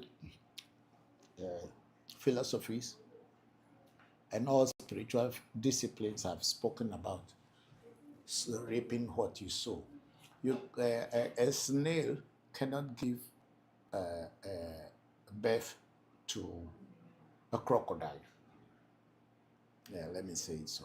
So whatever you sow, you reap. If you plant bananas, you cannot expect to reap oranges. So there is no spiritual protection that can stop you from reaping what you sow. However, if you are doing spiritual practices, there is a high possibility that the density of the repayment of the actions that you have taken, or the reactions of the actions that you have taken, may come, but in a lesser and slower form, but it will take long time, so that the impact will not destroy you. But by thinking that you will do something and then you will not have the consequences, or you will not have the karma to pay back, it does not exist. God or nature has not created this world like that. Everything that you do, every action that you perform, keep it in mind that there is always a reaction, and very equal and opposite. Thank you very much, Kelly, for that beautiful question. And then Bilgo Legacy said, please, how can I build a powerful altar in my room? I've just said it. You can set up a temple, you can set up a table, or you can just pray on the ground. You can have a corner in your room and call it your altar. The spirits of nature and spirits of our ancestors, they don't eat on table, they eat on the ground. That's why we always pour libation on the ground. And you can even see that in this particular place that we are in my dining room, and I am using this bowl with sand in it, so that I pour libation to the ancestors and the deities that I work with into this bowl. So the ancestors will, we call the ancestors by pouring libation to them on Mother Earth. Yes, let's move up. And then Global Stone Worker said, Daddy, please, I am Daniel from Tema. Please, what can I put in water for bathing as cleansing? You can put salt in your water for bathing as a cleansing. Thank you. Then Ima is said, please, where are you located? Ima, we are located in Ghana, or is it Ima? Or Ima, okay, we are located in Ghana on the Spinters Road. However, you need to book an appointment to come to see me if you want to meet me. Thank you very much. And then more money says, so Papa, how will I know the difference between what and what? More money, can you explain difference between what and what? The legba, if you are, is he the one asking question of legba? More money. Yes.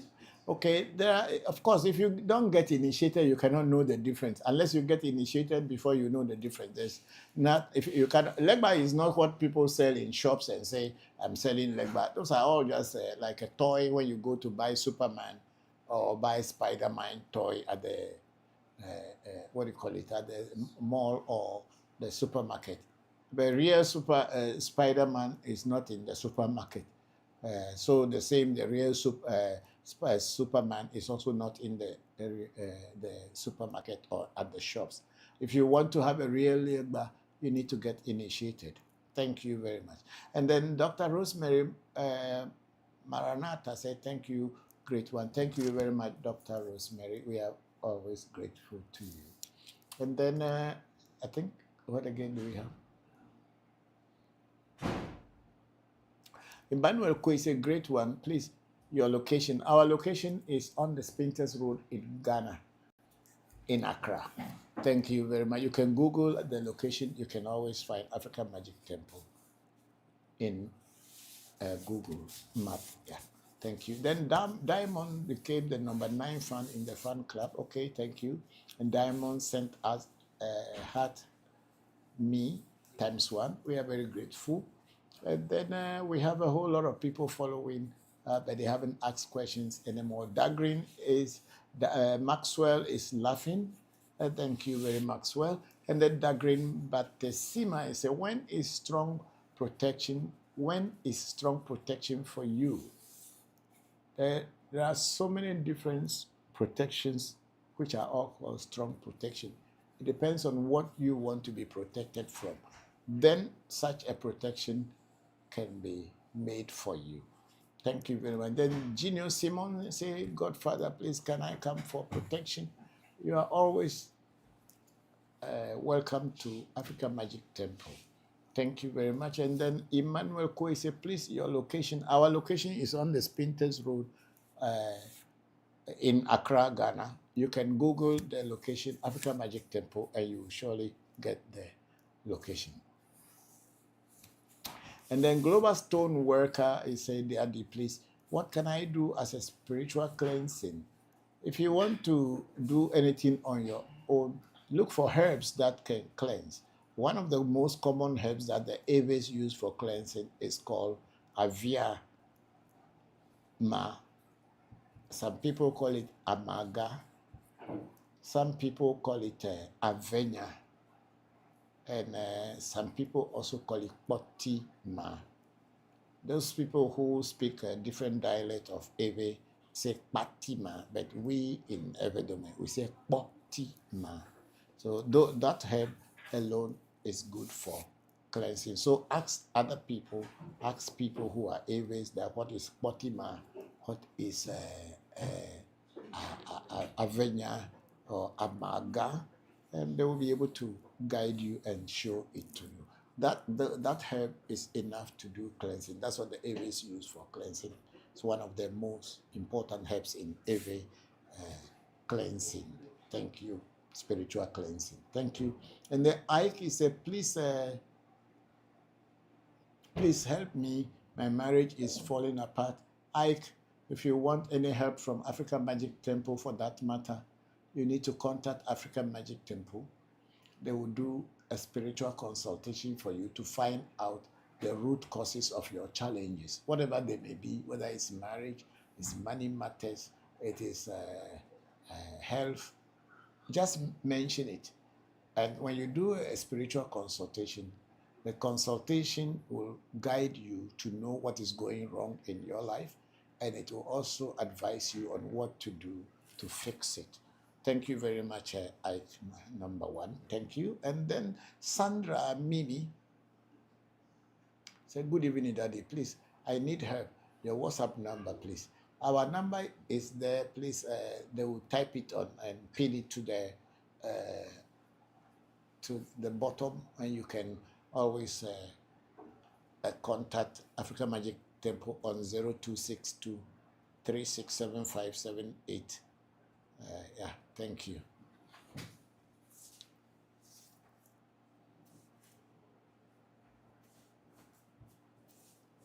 Thank you very much, Sandra Mimi. We are grateful. And we have so many this in there. And then we have MDCC Capital Junction. Please, where are you located? We are located in Ghana, in Accra, on the Spinters Road. And then we have Mahoney. Eric said, I need fast business. Okay, we are not business people. We are spiritual people. So if you want to find out what to do to improve your business, you can do a consultation and you will find answers that will help you to do fast business. And then Dr. Rosemary Maranatha said, please, Papa, where are we? We are in Ghana, Accra, on the Spintex Road. And then the process is, say, Baba, please, how will my year be? I don't know you and you don't know me. I cannot tell you how your year will be. Generally, this year is said to be the year of Jupiter, and the archangel that is in charge of Jupiter this year is Archangel Sakiel. You go onto the internet, you can read all about Archangel Sakiel, and then you probably will get some information how your year will be. Thank you very much, Process. I'm grateful. And then we have Hobson. He said, Papa, appointment. Papa, please, how do I book an appointment to meet you? Please call the number and they will guide you on how to meet me. I'm grateful. Thank you very much, Hobson. Then let's go on with Process. Say, Baba, please, how will this year be for me? Yeah, I have already given you this, that the year is the year of Jupiter, and the archangel that is the dominating archangel of this year is Archangel Sakiel. You can you can Google Archangel Sachiel, and then you can read more about what it holds in this year for everyone. Thank you very much. Please type Archangel of this year being Archangel Sachiel, which is the dominating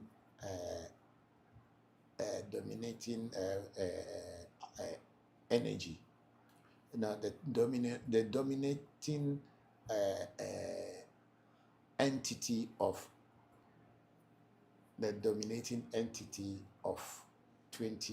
the year 2026.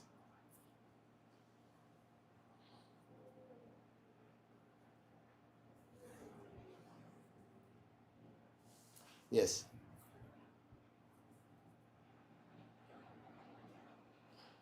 The year of Jupiter, in the year of Jupiter. Just write in the year of Jupiter.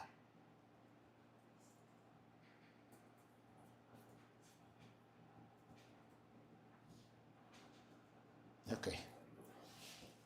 Is. Okay, great. Pin that one so that people can have thank you very much, Bokor Said.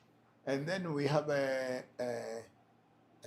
many people following, and Dr. Marie is continue sharing our live. And then we have Harriet Ofori Atta.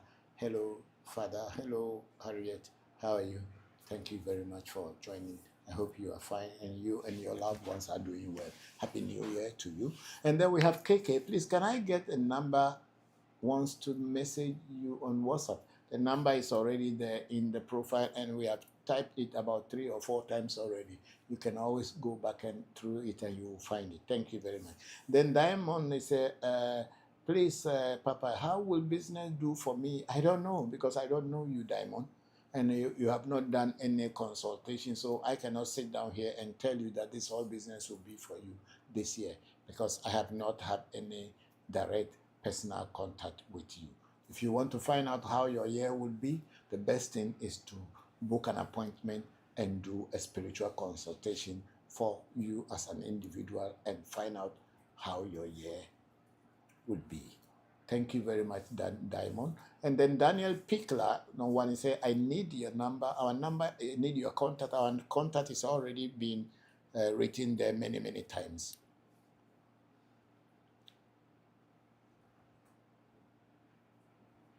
And then we have Carol, the master planner, is he? Carol, the master planner, I say, I want to know if Ewe Vodu have side effects when using it for long term. I don't have Ewe Vodu, so I don't know. The Vodus that I have is what I talk about. What I don't have, I don't talk about. I do not have Ewe Vodu, so I cannot talk about it. Whether it has a long-term effect or it doesn't have, I cannot tell because I do not have one. Thank you. And then Dr. Rosemary Maranatha said, please, I have been putting water, Fanta, and honey on my altar. It gets finished within a day. Yes, it's good you can do that because we believe that when you place liquid on your altar or anywhere, we expect that the energies will drink or eat it through the air that blows around. They evaporate by the air, and we believe that spirits are in the form of air and wind, so definitely it will get dried up. Thank you. Continue doing it and you will get results. Thank you very much. Then we have short things. Say, good Godfather, I love your patience and humility. Thank you very much, short things. I'm very grateful. I don't see what is pride. I don't understand why I have to be proud. I mean, I'm just human like anybody else. Thank you. Thank you very much. I'm grateful. And then Diamond said, please, Shortin say, long life. Thank you very much. And I wish you the same. I wish you long life and prosperity. Good health. And then Diamond said, please, can you do consultation for us here? No, I don't do consultation on my program. I'm sorry. That's not the reason why I am here. I'm here to teach. And let's move on. Then Yeah Baby is saying, hi, hello, Yeah Baby. Thank you very much for joining. I hope you are fine. Happy New Year. And then we have Agbevivi typing and giving you all the details of this year as in connection with Archangel Sakiel and the planet Jupiter in horoscope. Thank you very much.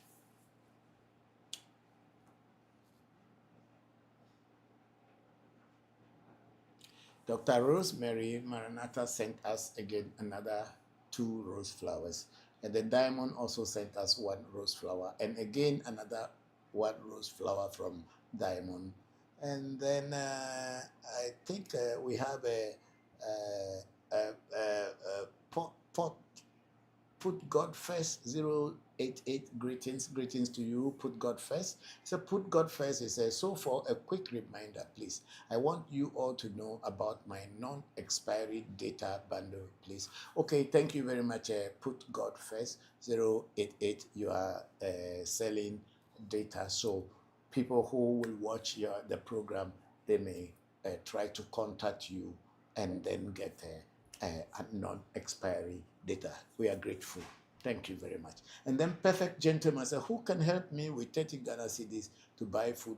Chat me if you can. I'm sorry, this is not a marketplace where people are sending money to anybody. Even me, who is on this program, who has this platform, I don't ask people for money on my platform. So please, you have to refrain from asking money on my program. Otherwise, I will just block you and you will not see this program ever again. Let's move on. Can you just cancel that information? There's somebody who mistakenly will start to think of sending money. Yes. If you want money, go to bank. Tell the bank manager to give you money. They are the one keeping our monies.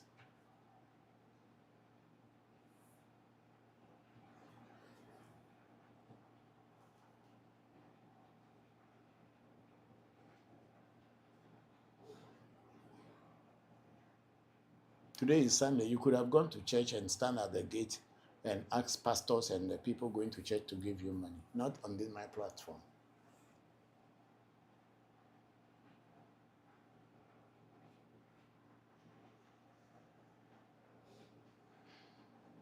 Person is called Perfect Gentleman.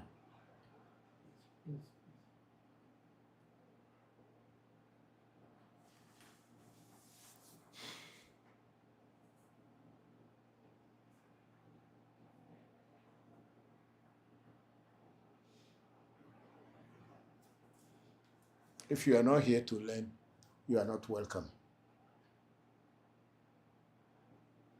There's so many people out there scamming, others taking advantage of people's honesty and innocence.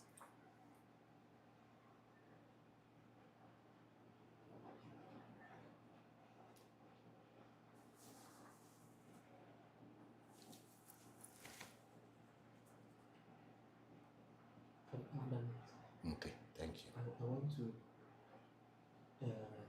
change the number again from here. Oh, he didn't put any telephone number. Our AMT number. So that it will be easier to have Okay. the audience to see.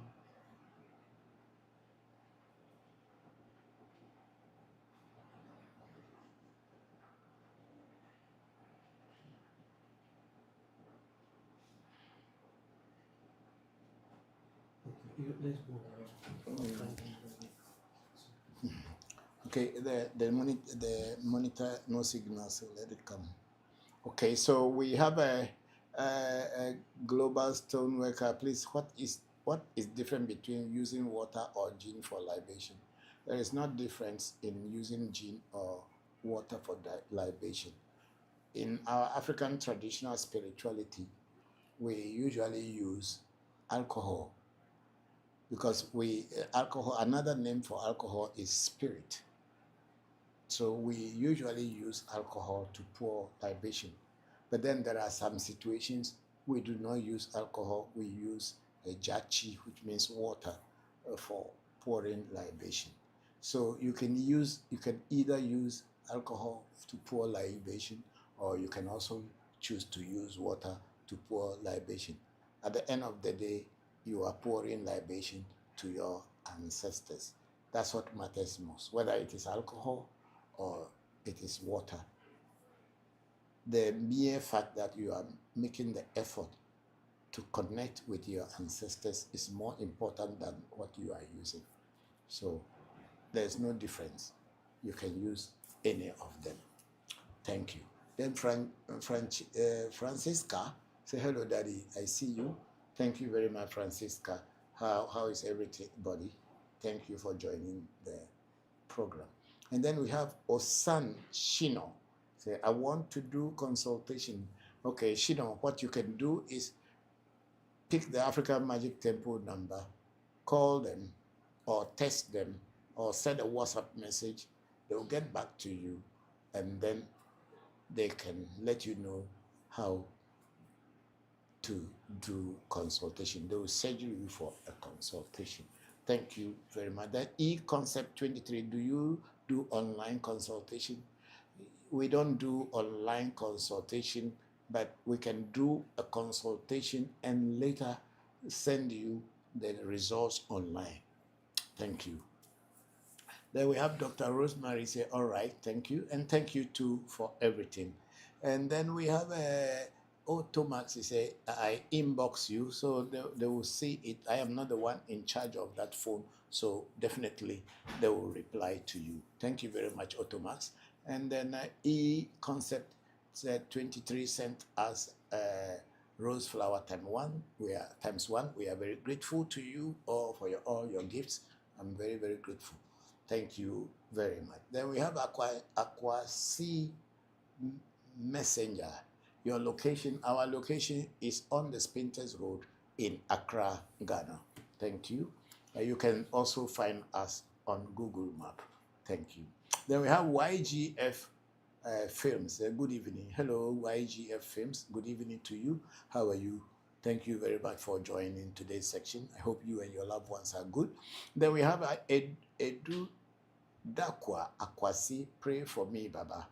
We have prayed for everyone, and we are going to pray again when we are done with today's program. I'm grateful that you joined. And then Frederick, he said, good evening. Hello, Frederick. How are you? Hope you and your loved ones are good. Thank you very much for joining the section. And then we have Big Lizard say, Jokpata. Is it Jokpata? Yes, Big Lizard is saying Jokpata, Jobaku. Thank you very much. And then Frederick, he said, please, which country are you in? Frederick, we are in Ghana. We are in Accra, Ghana, on the Spinters Road. Thank you very much. And then Humble follow the host, and Dr. Rosemary might say, please, I ask ChatGPT. It says that Western spiritual head is Jupiter, is ruling 2026. Exactly, that's what I'm saying. It's Jupiter is ruling astrologically. Is Jupiter, the planet Jupiter, that's ruling 2026. And I use that to do my spiritual work. Thank you very much, Dr. Rosemary. I'm grateful. And then we have an experience or expensive girl. Please, your location. Hello, expensive girl. Thank you for joining the program. Our location is in Ghana, in Accra, on the Spinters Road. Thank you very much. You can Google our location and you will find it. Yeah. Then we have Humble say, good evening, Papa. Hello, Humble. Good evening to you. How are you and how is everything with you? Happy New Year to all of you. Then Global Stoneworker said, Daddy, please, do you explain dreams? Not really. I'm not a dream interpreter, but once in a while, some people ask, and if I have an idea that I learned from my teachers, I will say. But if I don't have any idea, I will let you know I don't understand. But I'm not a dream interpreter. Yeah. Thank you very much, Global Stoneworker. And then we have Dr. Rosemary say, an African spiritual royal spirit. That one, I am not very sure if I know any African spiritual royal spirit, because African spirituality is not based on, it's not a religion, so we don't have how will I say? We don't have one single thing. Entities differ from a shrine to shrine, and from culture to culture, from ethnic settings to ethnic settings. So we cannot stand and say that this is the one that is ruling all.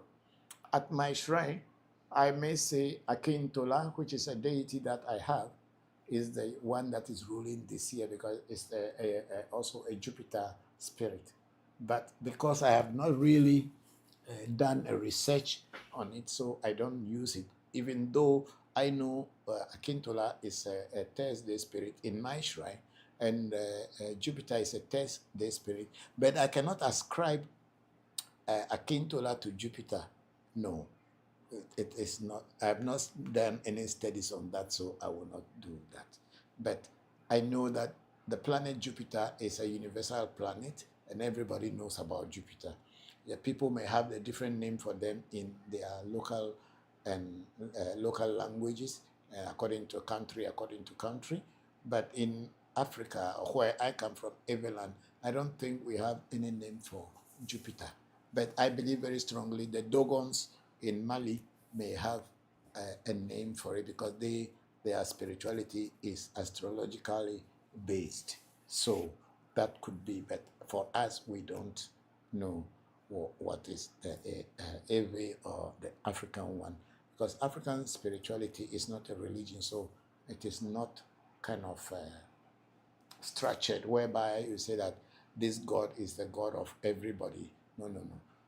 The God in my house may be the God that I work with, and it is working for me. I concentrate on that. The one in your house may be the God that works for you. You concentrate on that. But if I'm going to say there is a God that comes from Israel that controls everything, and if I am not benefiting from that, and if I pray to that God and I don't get any result, why do I have to continue concentrating on that? So our tradition is not a religion. So we don't have a structured God to say this is the God of everybody. Thank you very much, Dr. Rosemary, for that beautiful question. And then Humble at Akwesi Messenger, Coastal Spinters. Exactly. Thank you very much, Humble. And then we have a Lut Lampte. Hello, sir. Please, what do you do? We are traditional spiritualists. Thank you very much, Lut Lampte.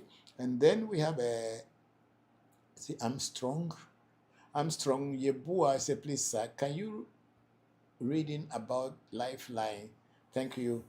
I am not a palmist anymore, and I don't read Lifelines anymore.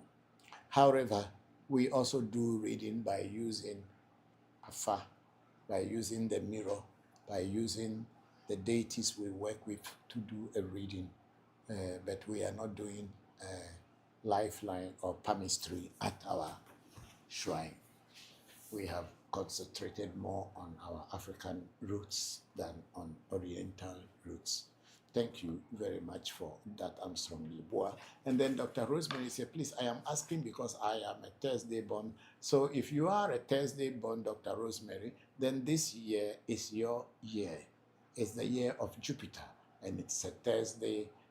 Jupiter is a Thursday spirit, and it's the one that is ruling the year. So you should read more about Archangel Sakiel and the planet Jupiter.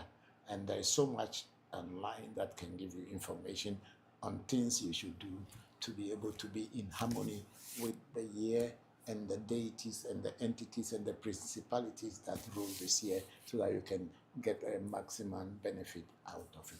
I'm very grateful. Then Dr. Rosemary Majid, God bless you, Papa. I acknowledge. You are great, you are welcome, and I'm grateful to you. Then we have Mommy's Boy, say hello, hello, Mommy's Boy. And then we have Vandals Cotton, say Father. Please, did you do product for people? Yeah, we have so many products that we make, where we make them on a custom basis. If you come and we see that we have to do something for you that will help your spiritual development, we will do that. Thank you very much. And please, do you sell spiritual products for people? Yes, I do. But just like I'm saying, there are only few things that I actually sell out to people. I prefer doing things for individuals than to do a group thing.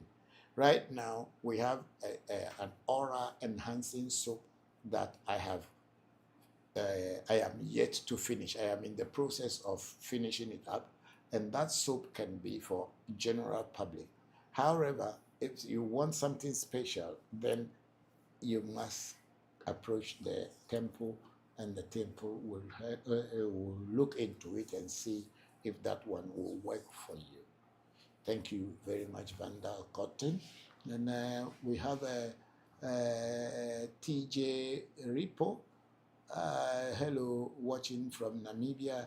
Okay, then TJ Ripo, thank you very much for joining today's section. I hope you are enjoying the teaching, and also I hope that you and your loved ones are good. Happy New Year to you.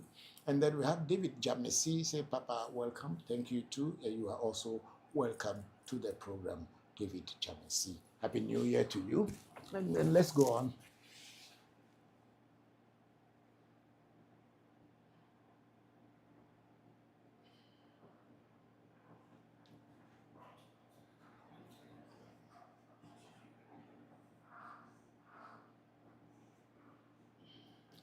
Okay, so we are back on Urban Gorilla 2009 saying that I received my warriors as they are called in Lukumi tradition.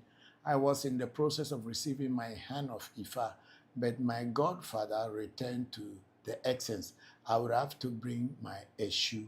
Okay, thank you very much. That's what I was saying, like in the Lukumi and in the Isese and other things that is more of Latin America and Cuba. They do give legba or a shoe to people as a deity for them. But in Ewe Afa, we cannot give you legba, Afa legba, until you have got your Afa initiation. However, spirituality is universal. And if your teacher had given you a shoe already, then it is that one on which you have to work on. And then probably if things are okay, you will get your initiation into Afa. Thank you very much, Eban Gorilla 2009. And Eban Gorilla 2 is a can't plant beans and grow potatoes. Okay, maybe that's the rules that they have given you. I cannot talk very much about that because I don't know what kind of system they are using, but all is about Ifa. So there are some people who can plant beans but do not eat beans. And if you potatoes, I don't know, but because in your side of the world, those are the things that people eat a lot, and they say someone cannot plant it. But it also depends on the reading, because you can, I can be here today in Ghana, and my reading can tell me that this year I should not go to farm. I shouldn't do anything farming. And if that is said, and if I am a person who is having a listening ear, I will listen and follow. Yeah. So I don't know on what Ifa Odu or Afadu on which that they told you not to plant beans and grow potatoes. That's fine. Spirituality is vague and is universal. Thank you very much, Eban Gorilla 2009. We will take it from there as time goes on. You can continue learning and you can continue asking questions to me and to African Magic Temple and ReVodution, and we will do our best to guide you. Thank you very much. Then at Kwasi, say greetings, Papa. Kwasi Mafuri, say, Papa, I hope you had a great week. Some drivers turn off their lights briefly and sound their horns when crossing rivers at night. What's the spiritual meaning behind this practice? Thanks. Very good, Akwasi. Akwasi, the problem is we in Africa, and especially in Ghana, we believe that every river, every forest, every mountain, every tree has a spirit. And more of rivers, we believe that the spirit of the river usually comes out at night and sits on the bridge. So for you as a driver, when you are passing through a bridge Not necessarily only at night. It can also be a daytime that you blow your horn to give the spirit or the entity of the river by paying respect to the river and its entity, and also alerting the river spirit that you are passing by, so that in case they are on the bridge, they will give you a way to pass by. This is what is the significance of blowing a horn before crossing a river, either in the daytime or at night. Thank you. And then we have Eban Gorilla. He says, is that Ogun in Yoruba? No. Which one are you talking about? The Archangel Sakiel. I don't know whether it's Ogun. I don't think so. Sakiel is not, it should not be Ogun. I don't know. Anyway, we have Egu, but I don't think Egu is connected to Tuesday, so I don't know whether Thursdays also are connected to Ogun. If they are, then maybe, but I'm not sure. Because what I don't know, I don't teach. That's why I always say here, the Archangel of the Year, I don't think is connected to Ogun, but I don't know. But I know that it is Archangel Sachiel and connected to a Thursday deity. So if Ogun is a Thursday deity in Yoruba, then there is high possibility that it is connected. Thank you very much. And then at Flower 256 WKX say, hello, may you please talk about necromancy that you do. What does a necromancer do? I heard colonizers did necromancy too, but I think it is different kind of, if you can explain the difference. Necromancy is a word of the white man. It's not our African word. So if the white man or the colonizers use that word necromancy and necromancer, then that means in their culture they do, and they have that. That's why they have a name for it. We in our Ewe, let me talk about the Ewe. We don't call it necromancy as such because that is not the word. We call it seeing and hearing. So a necromancer is someone who hears spirits of the dead and can communicate with the spirit of the dead and use that information to guide the living. This is the work of a necromancer, and that is what necromancy is all about.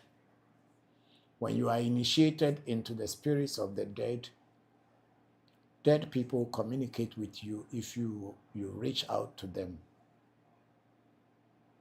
and they guide you depending on the question you are seeking, or the question you ask them and the answer you are seeking. So it's a whole lot of practice and initiation. And I believe that in the Bible there was the witch of Endor, is it? Yes. Who was a necromancer, and she was able to call the spirit of Samuel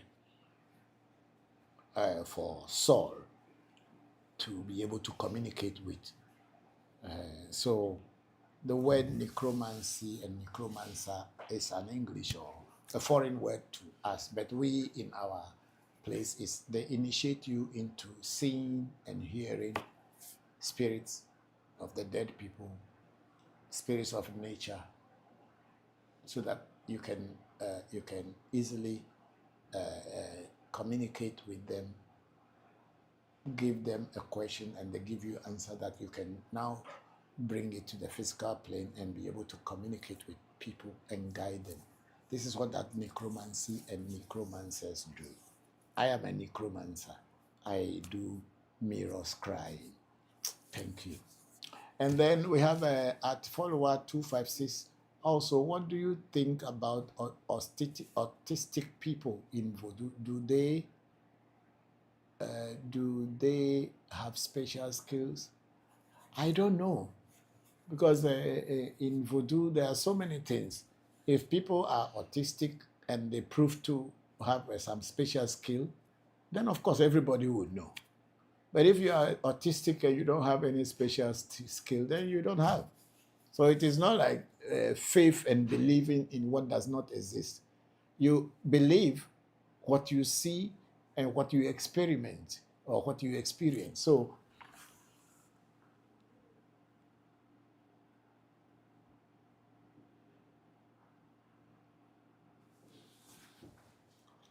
you don't just believe, because you know our practice is not based on faith and it's not based on belief. It's based on experiment, experience, and practicality. So if you have an autistic person who cannot be useful to society, how do you want to, and why do you want to believe that the person has a special skill? If the person has a special skill, even if though it may be blind, it may not be able to move, it may not be able to do anything, but there's a skill or something that it can contribute to humanity, then you can take it in that context that, oh, even this person is not speaking, is not talking, is not walking, but there is this thing that it does that benefits society. So forget about whether it is in Voodoo or it is not in Voodoo. Voodoo is not a religion, so we don't believe in anything. And to be honest, also, we don't worship anything. We work with entities, we interact with spirits, and we use the information and the direction that they give us to guide ourselves and guide humanity and guide society, guide community. That's all that Voodoo is. The truth about having a God sitting in the sky that you are worshiping, we don't do that. And if you see Voodoo entities, all these things, they are just representation of entities that don't have physical body. So for that reason, we put them down so that they can use these creations to channel their energies through to give us information, and we use that information for our own good. And when we need anything, we also pass through this to let them take it into the spirit world. This is what Voodoo is all about. It is not really about worshiping, but some people may choose to worship it. It is not. The whole thing is about having communication and having a connection and networking between bodiless entities, invisible beings in nature, and you being physical and with body. This is what it is all about. It's a whole lot of things, but I don't know how to explain it here, but that's the best I can do. Thank you very much. And then Eban Gorilla went on to say, where is Senna? I love his vibration. I love the way he teaches. I would love to see you two teach together once in a while. We do teach together when they are here in Ghana, and I am on sometime they come. And then when we are doing special classes for individuals, online classes where people pay some money to learn certain things, we all together teach them. Yeah, so we do teach together sometime. Thank you very much, Eban Gorilla. And then at Flower 256 WKX, say thank you so much, sir, and good day. And good day to you. Thank you for the question. And then Eban Gorilla said, no, I was responding to something you said to another viewer when you told him you reap what you sow. Thank you very much, Eban Gorilla. Thank you. And then can't plant beans and grow potatoes. Okay, so that was there. Okay, thank you. And then meditate, relax, meditate, sleep, relax, Omo music, 558. Good evening, Papa, and all AMT Bokors. We learn about voodoos that can help you sing, drum, and so on. Are there voodoos that can help you become a Bokor and effortlessly remember and recall any of the 256 odus? Yes, of course. When you are initiated into Fa, at our shrine, I will say so. I don't know at other shrines. When you are initiated into Afa at our shrine, and there is a time that you want to have your personal legba. A personal legba or a legba that is made for a bokor, each and everybody's legba is different. This is what people do not know about legba. Even though so many people in a particular shrine may all be praying at one legba's place, but in reality, if moment they are no more at that shrine, or even if they want, each Afa initiate must have their own legba, which is very special to them. And that legba is the one that is supposed to be teaching you, guiding you in your Afa studies, either in your dreams or sometimes through interaction with people. And it also goes with certain kind of initiation where you will be initiated and then some vaccination will be done and some medication will be given to you so that when you are eating that medication and then the vaccination, that is, it opens your mind, your memory part of your mind to be able to assimilate and absorb what you are being taught. So there is a voodoo that when you are initiated as a bokor, that can help you to remember and recall most of the 256. But you must know that you don't just sit down and then the odus come into your head. You have to be studying them. Even that same initiation helps you to memorize anything that you study, whether in school or in wherever field you have taken as your profession or career or way of life. It is to open your memory. But if you have a book and you don't read the book and you don't study, don't expect to know what is in the book. It is not magic. It is all based on practicality, experiment, experience. It is not based on faith that because you have been initiated into a memory deity, then all of a sudden without studying, just by looking at the cover, you know everything in the book. You need to read it, but then when you read it, it will stick to your brain, it will stick to your mind, it will stick to your memory, and then you'll be able to recall it when the time comes. That's what it is.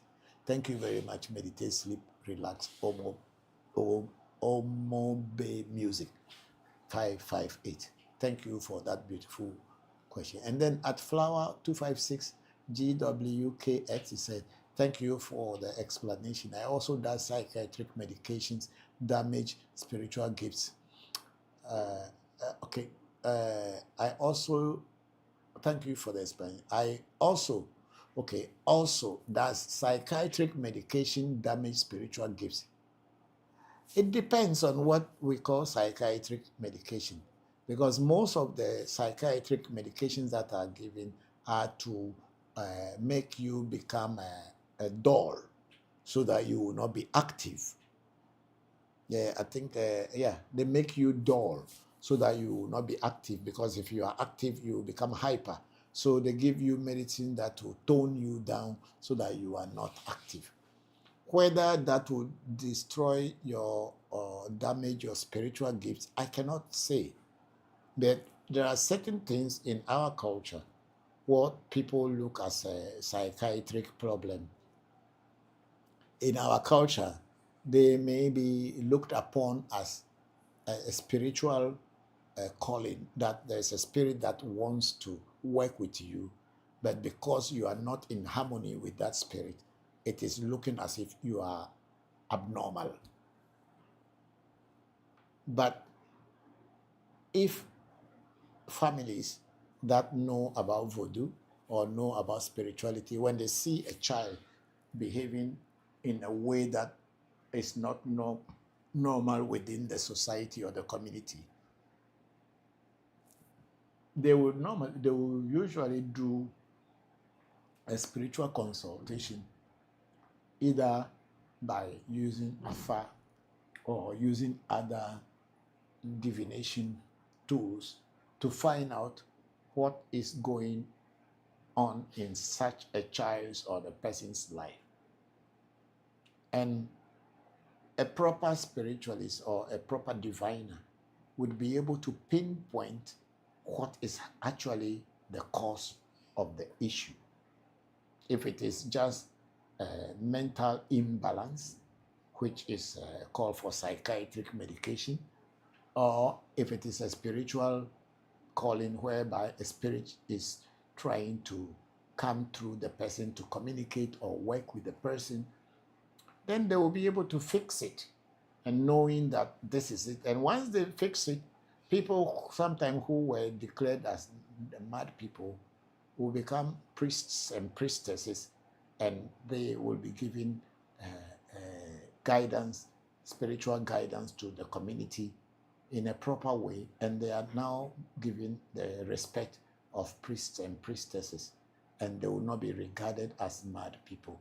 People will look at them that they are on a different wavelength from the normal human beings, and they are able to bring information from the spirit world into the physical world. That's what it is. So I cannot say whether psychiatric medications damage spiritual gifts, but most of the time people ignore these things and they just classify them as one, that the person is mad, is crazy, is not normal. But what is the cause, the root cause of that abnormality is what most people, especially Western science, does not look into. Yeah, so I cannot tell. Then they say, can any spiritual gift be damaged forever, or is there any way to renew them? When you have a spiritual gift and you don't use them for a very long time, it will become dormant. It cannot totally be destroyed or damaged. It will lie dormant. And then the longer it is dormant, the more difficult it is for you to recall it to come. But however, if you have a teacher and you have a desire to learn and to renew that gift, once you start spiritual lessons and learning from a qualified teacher, and then maybe there will be some initiations to awaken that deep sleeping gift within you. That's why consultation is always necessary when you are doing spiritual things, or even when you are doing anything in life, because the consultation is the one going to give us the spiritual insight of what is happening in a person's life, whether the person is crazy or is normal.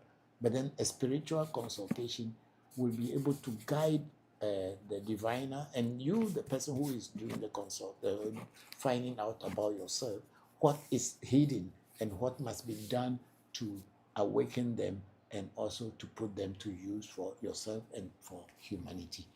Thank you very much. And then again at Flower256GWKX, you say, also, what do you recommend for someone who should find necromancy training?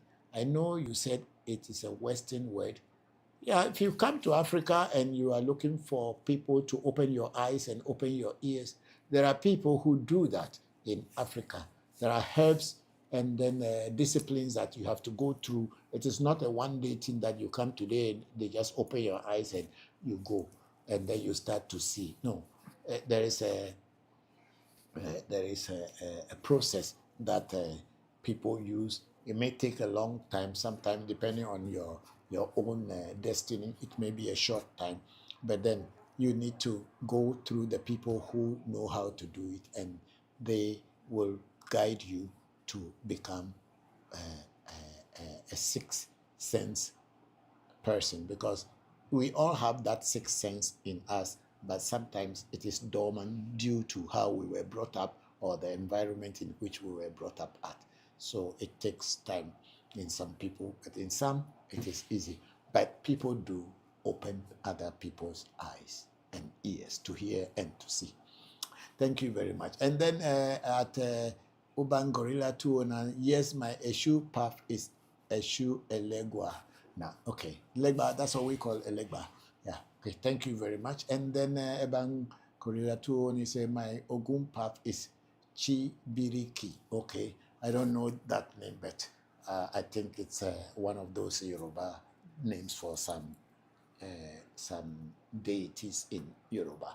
Thank you all very much for your beautiful questions and your suggestions. I'm very grateful for all this. It's making all of us to learn. I'm very grateful. No, go up, go up, go up, go up, go up. Yes, we start from here. So we have Celestina Eragbe. Say good evening, sir. Hello, Celestina. How are you? Thank you very much, and good evening to you. Happy New Year. And then we have knowledge. Say greetings. Can you do spiritual work for someone with trauma without them being initiated? Thank you.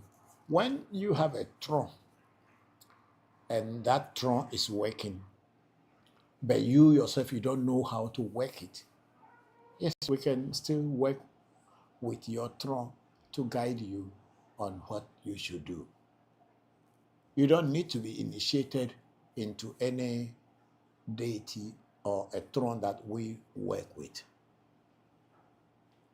What you need is to have a reading done for you to see why the throne or the deity that you have is not working for you, or if there is something about that deity you need to know that you did not know.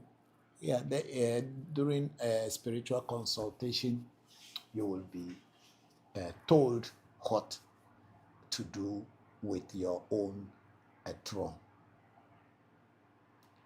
However, if we do a spiritual consultation with your throne to find out what is going on and how it can help you to move on and make good use of what you have already, and it has suggested that you must be initiated into something that will help you awaken that throne or to help that throne to work, we will tell you so. It is up to you whether you wanted to be initiated or not. We will not force people to get initiation at anywhere, whether our shrine or anywhere. It is up to you. Spirituality is it's a freedom that you yourself, you choose what you want to do with your life. It's not a religion, and no one can force you to do what you don't want to do. No one can introduce you to a deity or a spirit or a throne that you don't have interest in at all. We are not Christians that force Jesus Christ into people by beating them with whips and torturing them to be able to accept Christianity. No. African traditional spirituality is a free thinking. And when it is your time to come to that path, no one can stop you. So for us, we don't force people to become part of anything. If it is your time, you will come. Thank you very much. And then we have Victor say, where are you from? I'm from Ghana. I'm from the Volta region of Ghana. Thank you very much. And then we have Global Stonework. I said, Daddy, please move it. Daddy, please, I want you as my spiritual father. What is the process I need to go through? I think I had already said that one. Make a contact with our office. Do a spiritual consultation. And then we will take it up from there. I will not take any student into my shrine to teach them or do anything without the person doing a consultation and for me to know what type of person that particular being is. There are so many people who you try to associate with only to find out that there are people looking for a chance to take advantage of you. I've had some in the past, and I am wiser today, and I don't take anyone who just come and say, "Oh, teach me. I want to be your student." If my spirits tell me that you are not the rightful person to teach, I will not teach you. I don't owe anybody anything. Thank you. And then Oluwa Richie said, Daddy, do you do Ifa? Sir? Yes, we do Afa, which is actually Ifa in Yoruba, but in our Ewe language we call it Afa. We are Afa priests as well. Please move on. And Victor said, can you heal a person across your country like South Africa? Can you transfer protection via air? I don't know. It depends on what kind of sickness and what kind of healing that person needs. What we do at our shrine is that we don't do any work without consultation, just like I had just said. If we do consultation for whatever is happening to a person, whether the person is in jail, the person is in court, the person is having a marital challenges, is having a personal life challenges, having financial challenges, or having health challenges, we will always do a consultation. And in that consultation, the spirit world will guide us and tell us what to do for that person. So distance doesn't really matter. If the spirit world has given us a direction on what to do, and we follow that direction, definitely whatever the person's predicaments and challenges are, we will be able to help alleviate and take care of that for the person.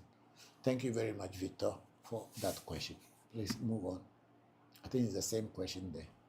And then we have Yen Ro. It's the first time on my timeline.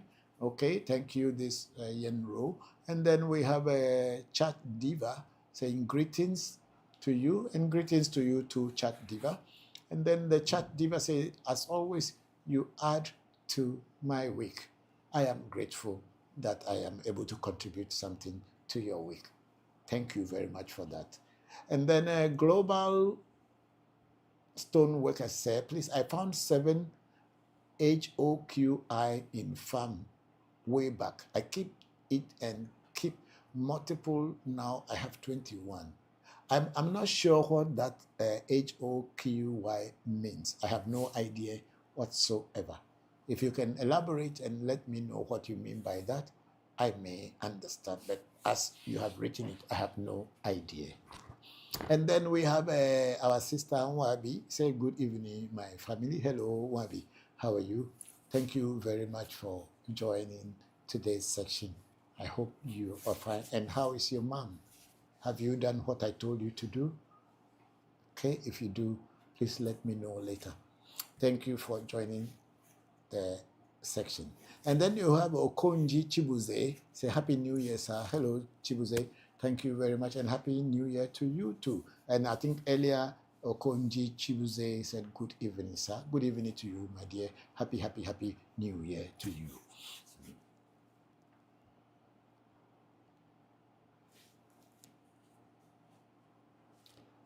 And then we have Urban Gorilla 209 say, who is Orunmila in Ewe?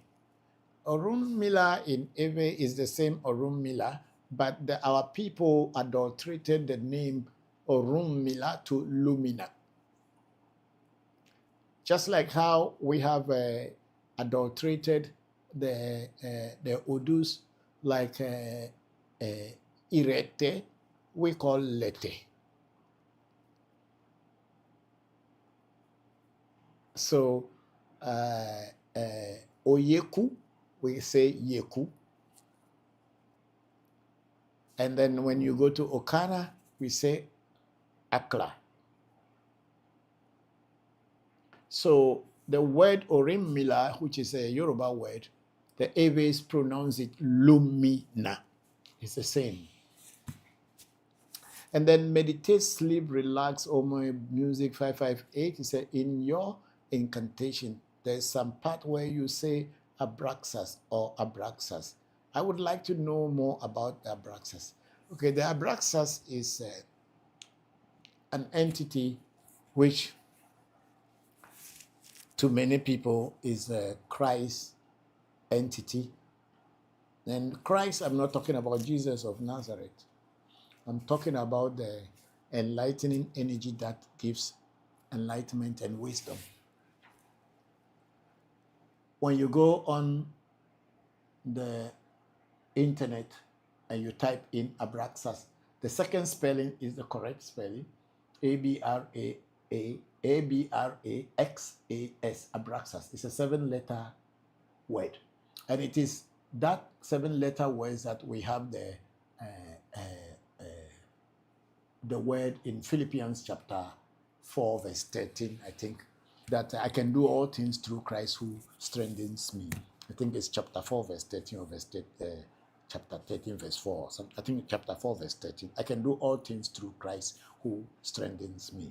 And when they say I can do all things through Christ who, what is it? Chapter 4, verse 13. Okay, great. I am still well with my Bible. Thank you. So if you go on to that abraxas is where we have that understanding of I can do all things through Christ who strengthens me, because the word Christ is coming from a Greek word Christos, and Christos simply means that which has knowledge, or the enlightened one, that which gives enlightenment. So abraxas is said to be that enlightenment. Long before Jesus Christ was born, abraxas existed. That's why during the time of Abraham, when they were called Melchizedek, that's how the Americans call it, Melchizedek, but we Africans, we call it Melchizedek, was saying that he was before Christ. Before Abraham was, I was. And what did he mean by that? Which simply means that he was the Christ at the time of Abraham. He was there a long time. So the Christ consciousness is what is called abraxas. And it is the same one when you go into Hinduism, you come to Krishna Chaitanya, which is the consciousness of Krishna. And in Buddhism, you come to the Bodhi and the Dharma, which forms Buddhism, which is also means truth and enlightenment. So please, the abraxas is an energy that had been living long before Christianity or Israel and all other nations were created. It's an energy that is a supreme and a universal energy of consciousness, enlightenment. That's the abraxas that I invoke. At our shrine, at African Magic Temple, we work with abraxas very much. And if you go into Kabbalah teachings, you will meet abraxas. But any one of you, when you type abraxas on your computer, on your phone, you will find who abraxas is. And that's what I use in my incantation, because I work with abraxas. Then we have at the flower 256GWKX. What do you think about aliens? Are some humans actually aliens? No, my mind doesn't go on to aliens. I think about human beings as human beings. Whether they are alien or they are human beings is less my concern. My concern is how to live here and know how to live comfortably here, so that when my time comes, I'll live or I'll exit comfortably. I don't have any problem with who is alien or who is not alien. It is not in my dictionary, and I'm not thinking about aliens at all. No, I am a person who doesn't create things. I follow what is already here, and I try to do the best I can within whatever is here before I came, so that I can live in harmony with it. I can live in harmony with it. So I have nothing, I don't create anything. Whatever I came to meet, I try to adjust my mind to them. My ancestors didn't talk much about aliens. They talk about spirits. They talk about spirits of nature, and they talk about our ancestors. And within those columns that I live and I work, I don't create things. If there are aliens, let them be there. I have not offended them. They have not offended me. And I don't have any problem with them at all. Thank you very much at Flower 256GWKX. And then Bangorilla 209 say Ashe, and Ashe now to you also. Thank you. And then Flower 256, what do you recommend for people living the mindset of Abrahamic religions behind? It is up to them. Because you see, the truth is that Abraham, if he ever existed, he was not a Muslim, and he was not a Christian.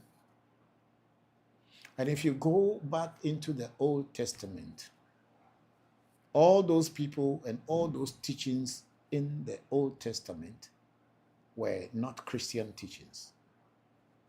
They were teachings of people who lived with nature and nature spirits. The teachings there were talking about people who came to meet an environment that was harsh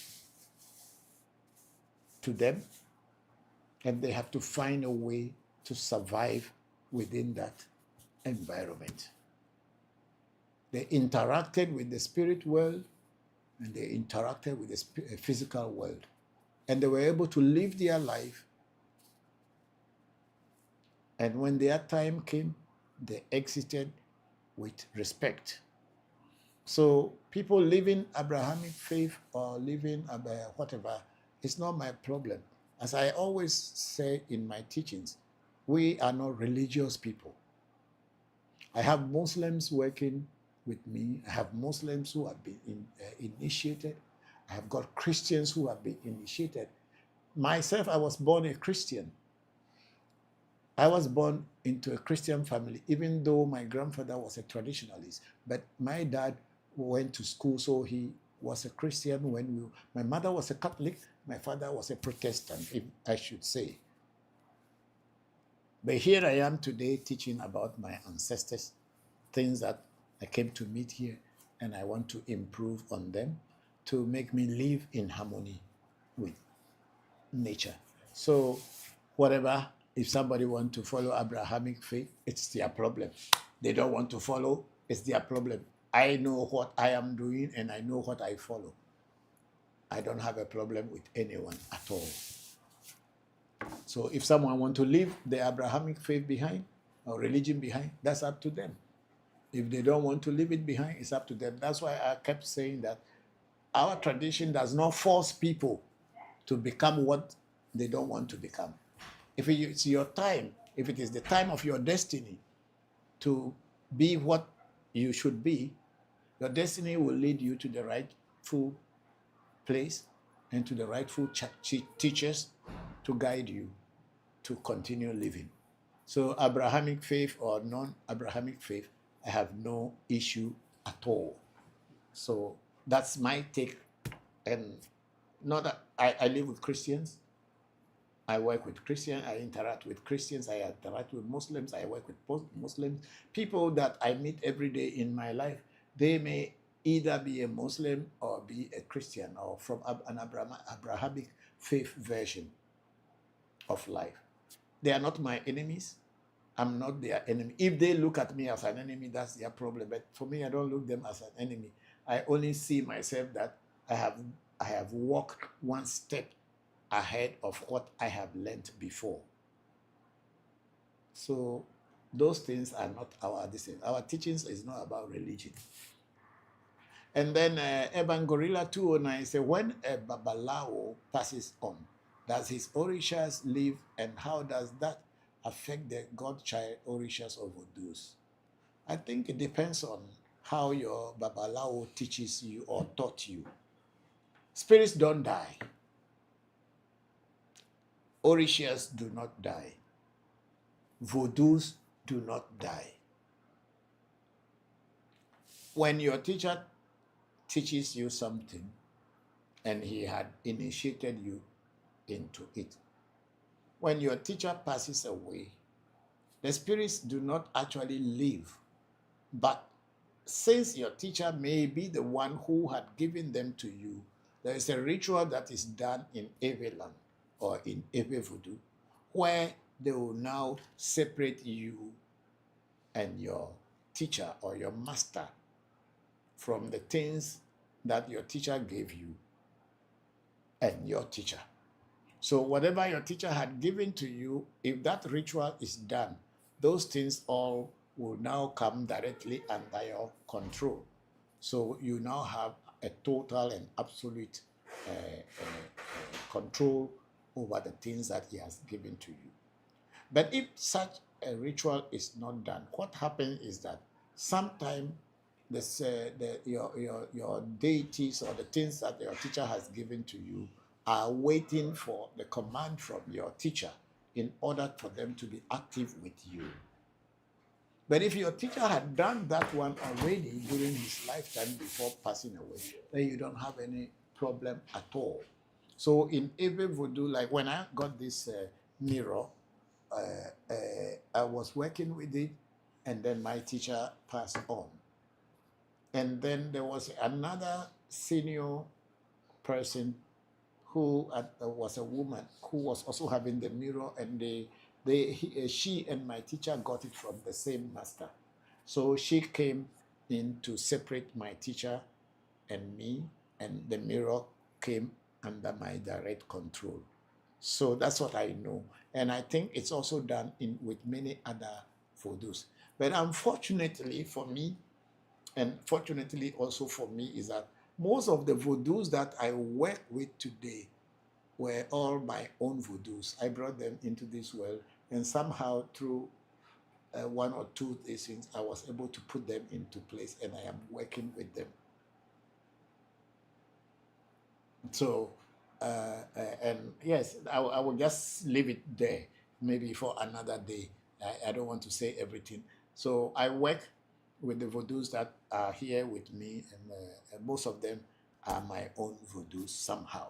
And I learn one or two things from some other teachers, and I put things in place, and they are working for me. So I have teachers who taught me things, but I have my own Vodus that I work with before meeting these teachers. What I did is to get more understanding of what I have already and how to use it. For instance, this abochi or this mirror, I was already seeing and hearing long before I met my teacher who taught me or gave me this mirror. I was doing this from my childhood, and people were calling me names. Even my own family, my brothers, my sisters, my siblings, somehow were not very happy with the way I could know things without really asking anybody. And it has been a problem. That's why I left my family at a very early age of 16 years, and I started being on my own until today. So things happen like that to many, many people. And if I have already had all these things before becoming fully Buddhism, and I didn't know that my own culture would be the best for me to learn it from. So I was traveling the world, going into Hinduism, Buddhism, some small Sufi, Kabbalah, trying to look for what I already have, or what I already had. But then coming back to my own culture has made it more easier and possible for me. But my traveling and my everything that I did was worth it, because it made me to know more about the world, because I was exposed to other people's cultures, other people's spirituality, which has enhanced my own spirituality very much.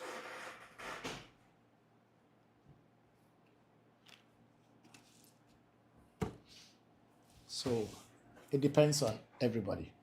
And then we have urban, I think, sorry, sir, I meant if you have any recommendation for how to unlearn the Abrahamic religion mindset. There is no recommendation. It is your inner self that will tell you what is dear to it. It is your inner self that will tell you what is dear to it. If your inner self is still thinking of Abrahamic faith as the ultimate way for you, then that's the way for you. But if your inner self has rejected Abrahamic religion, the way it is practiced, then you know that's not the way for you. And that's what had happened to me. I was in Christianity. I was being trained to be a young evangelist before I had a change of mind. My inner self wasn't happy with what was going on. I was quite young. Most people will say, how can you be at that age and think that this is not right? But that's my inner self. That's my destiny. My job is say, came with a lot of knowledge, which I had to work on to be able to be myself. So if your inner self accepts Abrahamic faith as the ultimate, because there are some people, if they don't belong to Christianity or Islam, their inner self is not happy. For some people, when they are playing Christian song, that is when their mind has their inner self, and their mind and the inner self has peace. And some people, when they are chanting Islamic versions of the Quran, that's when they have peace. But for some of us, those things do not really sound good in our ears. It is when they chant our traditional songs and our incantations that we have correct understanding of. We don't need to translate it. We don't need to do anything about it. When we hear our own incantations in our language, in our local language, that's where we have peace of mind. So to each and every one, we have our own way. You don't force people to be spiritual. People can force others to become religious, but for spirituality, you have no right to force anyone. Let the person's time come and let them look for the truth if their inner self wants to know the truth. We are not religious. Thank you very much. And then Eban Gorilla say, it's all about Iwa Pele. Yeah, maybe, which is a Yoruba word. And so whatever it is with you, it is up to you. And then Eban at Flower 256WGWK say, do you believe in divine timing? Everything is happening the way it is supposed to. I believe in destiny. I don't believe in divine timing. I believe in my destiny. What my destiny wants me to do is what I follow. What the time that my destiny wanted things to happen, that's what is the time that things happen. If you call that divine timing, then that's your word. But I believe in destiny. I say my job, I say, and each and everybody's destiny is different. No two people have the same destiny. Like our fingerprints, no two people have the same. Then we have Eban Gorilla 209 said, I needed that answer. Thank you, Ashe Olodumare. Thank you very much, Eban Gorilla. I'm grateful that I was able to answer you. Thank you. And then at Kudiyaro, say, Papa, what's the difference between Voodoo and Zoka? They are all the same. People call them different names, and people say different things about them. They are all spirits. Voodoo means spirit. Joka is the application of spirit in its practical form. That's what it is. And the Kudi is Zoka fed every week, bent on or never fed? How is the relationship kept without binding? Without binding so shrine. There are some jokers, when they are given to you, you don't feed them, you don't do anything. You just have to know that the words and the powers they give you, or the incantation that was given you alongside, make sure you don't forget them. During the initiation, they will give you some words, and you keep those words and know them and know the meaning of the words. And whenever and wherever it should be used, you should be told. So it is up to you if you want to feed them or you don't want to feed them. And most people who got joker, they don't. Not every joker will demand you to feed them. But if you want to be generous enough for your joker and you want to have a good relationship with your joker, you can from time to time feed it. It's not a weekly or monthly thing. It could be once a year, twice a year, once every 2 years, once every 5 years. It's up to you what you want to do, depending on the person who is giving you the joker. So anytime that you are getting any spiritual knowledge, initiation, or anything connected to spirit, please ask questions to the person teaching you so that you know exactly what you are getting into and you know exactly how to navigate that field. Because spirit world is very vague, it can be dangerous, and it can also be very, very good and peaceful. If you don't know how to walk, you can fall down and hurt yourself. But if you know how to walk, you walk through it without falling down, and you reap all the benefit out of it. So when you are being taught anything, try to understand before going into it. Don't just jump into something and later trying to find out what to do. And if it is not very peaceful with your understanding and with your inner self, then you may be found wanting. So it is better to always ask questions if you want to know. Okay. And then we have a flower 256 that say, what do you recommend for mixed race people that are spiritual? How can they know what tradition to practice? Who should be their teacher? When you are a mixed race, it does not mean that you are not a human being. You can choose whichever field that you want to go to learn. I am not a mixed race, but I have learned from the Thai people. I have learned from the Indians. I'm not an Indian. I am not a Thai. I was in Japan. I learned from the Japanese.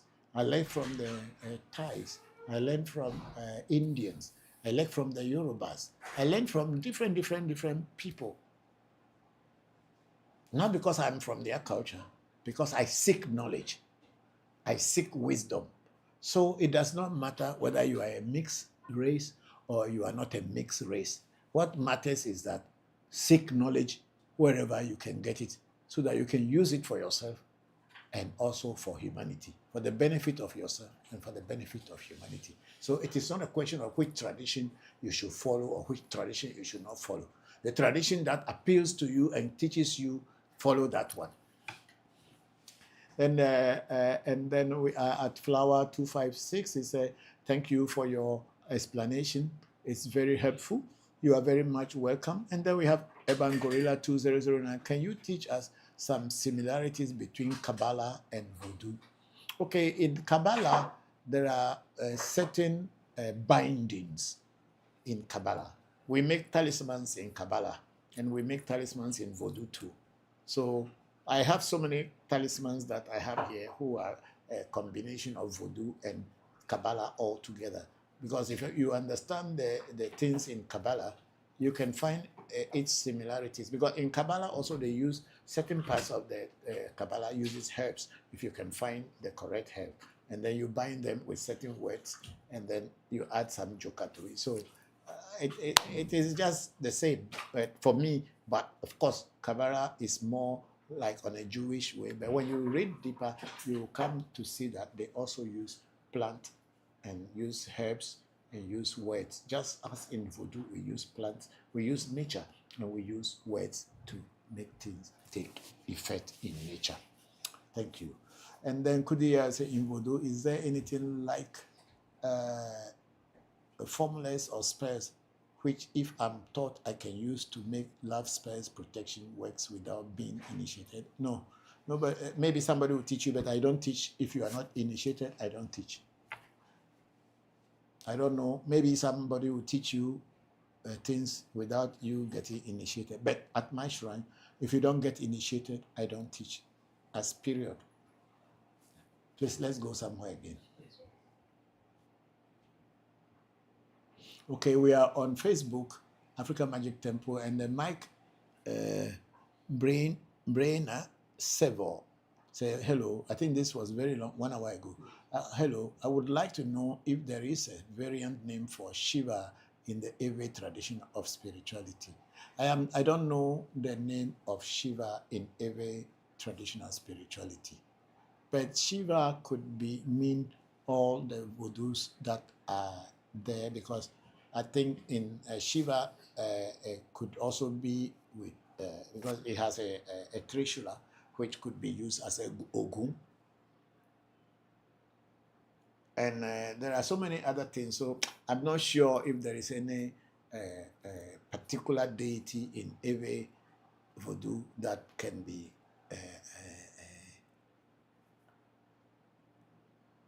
hold on, the English word, a particular Voodoo that can be equivalent to Shiva in Hindu mythology. And the DJ said, good evening, Papa. Hello, Evans. How are you? Thank you very much for joining the section. I hope you are enjoying today's teaching. And DJ said, DJ, what calendar was our ancestors using before the Gregorian calendar was introduced to them? Our ancestors used the sun. They use the sun and the seasons. So if you look at Ewe calendar, we have 13 months. We have Jove, Jejo, Todohe, Afofie, Dama, Basa, Siam Lom, Dasia Mime, Anyonyo, Kele, Jove, Hu Ave. So I think 12 or 13, maybe I didn't calculate, about 13 months, because every months are on 28 days. They are not 31, 30, 29. All the Ewe months are on 28 days. So the Ewes use the moon and the sun as their calendar. It's on 28 days. That's why when they say Leti de Ka, they are talking about 28 days. So that's what the calendar they were using. They were not on the Gregorian, but when the Gregorian came, everybody adjusted to it. There are so many olden days calendars they call almanac, and you will see the Ewe months. So our months are according to the season. There's a time to grow, to cut the grass, set fire to it, to plant, to harvest, to dry, and then there are some time the dry season is when you are drying, and then rain will come. You have to collect the grains again, and when the rain stop, then you go and dry them. That's what they call siam lom. So you dry, and then before you know, you have to siam lom. So our months are dated according to the seasons and the things that were happening around them. Thank you very much, DJ, for that question. And then DJ, can someone ask to know his head spirit during reading? Yes, you can ask to know your head spirit during a reading, but you cannot have a complete understanding of your head spirit until and unless you are initiated into Fa.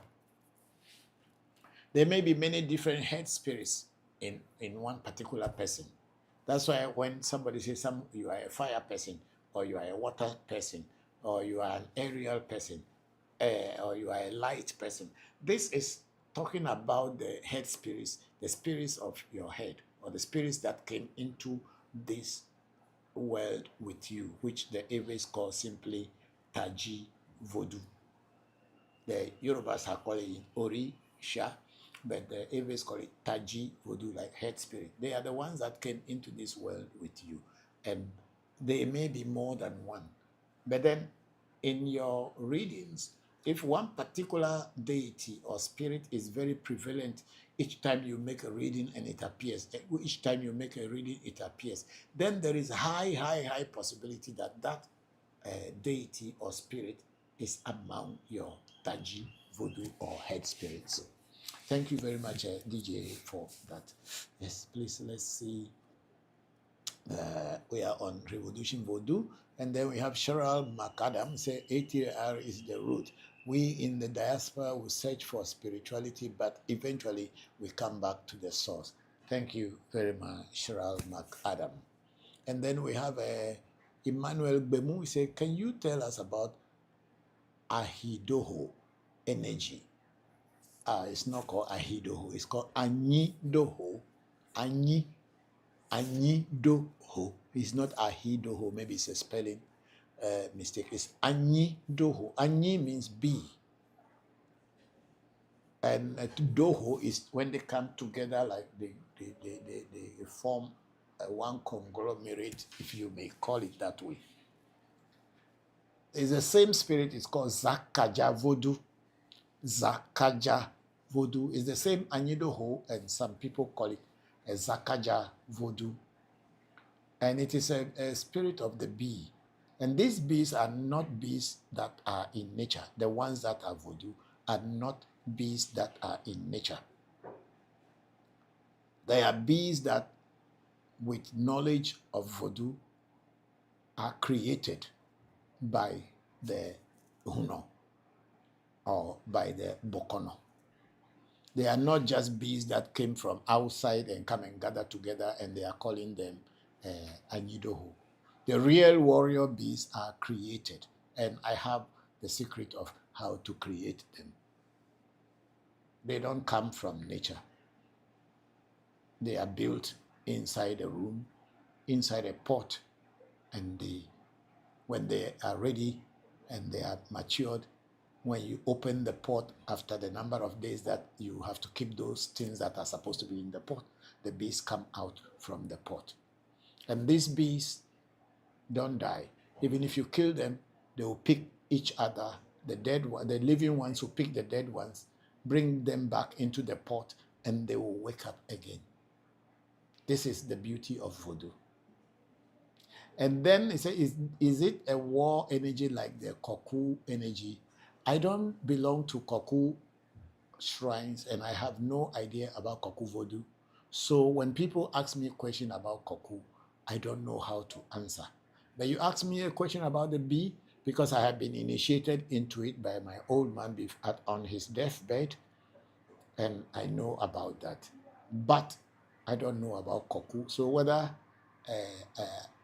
Anyidoho or the energy of Zakaja Voodoo by Vulalifo, if it is the same as Koku, I cannot say.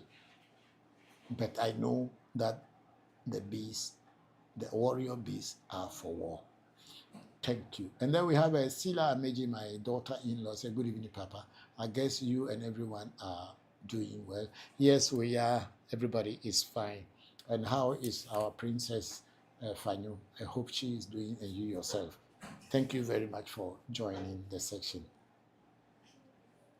Have a great evening. Thank you. I think we are done.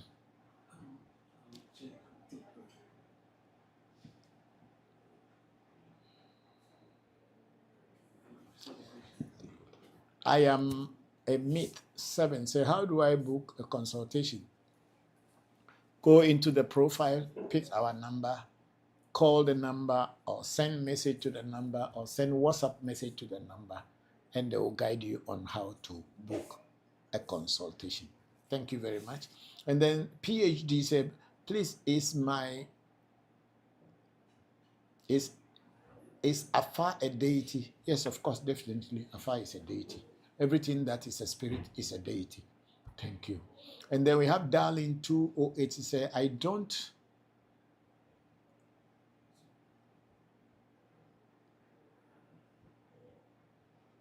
There are so many questions there. He said, I don't have an idol, but I need to do some spiritual work for me. I don't have an idol, but I need you to do some spiritual work for me. We don't call them idol. It's a white man's derogatory language. We call them voodoo in our language. We don't call them idols. So how do you want an idol to work for you if you are thinking in that sense? Please, let's move on. I think if you go to Catholic Church, they have a Mother Mary's idol there. It can work for you. Let's move on. And then we have Ado Queenie. She sent us roses, 10 roses. Hello. Thank you very much. And then Toronto Hair Salon sent us 7 rose flowers. Wow, people are watching us. Let's move on. And then Toronto Hair Salon again sending us 8 rose flowers. Thank you very much. And Smart Kid Gray, and that's Kojo J. I mean, they're sending us rose flowers. They're sending us a rose flower times 3.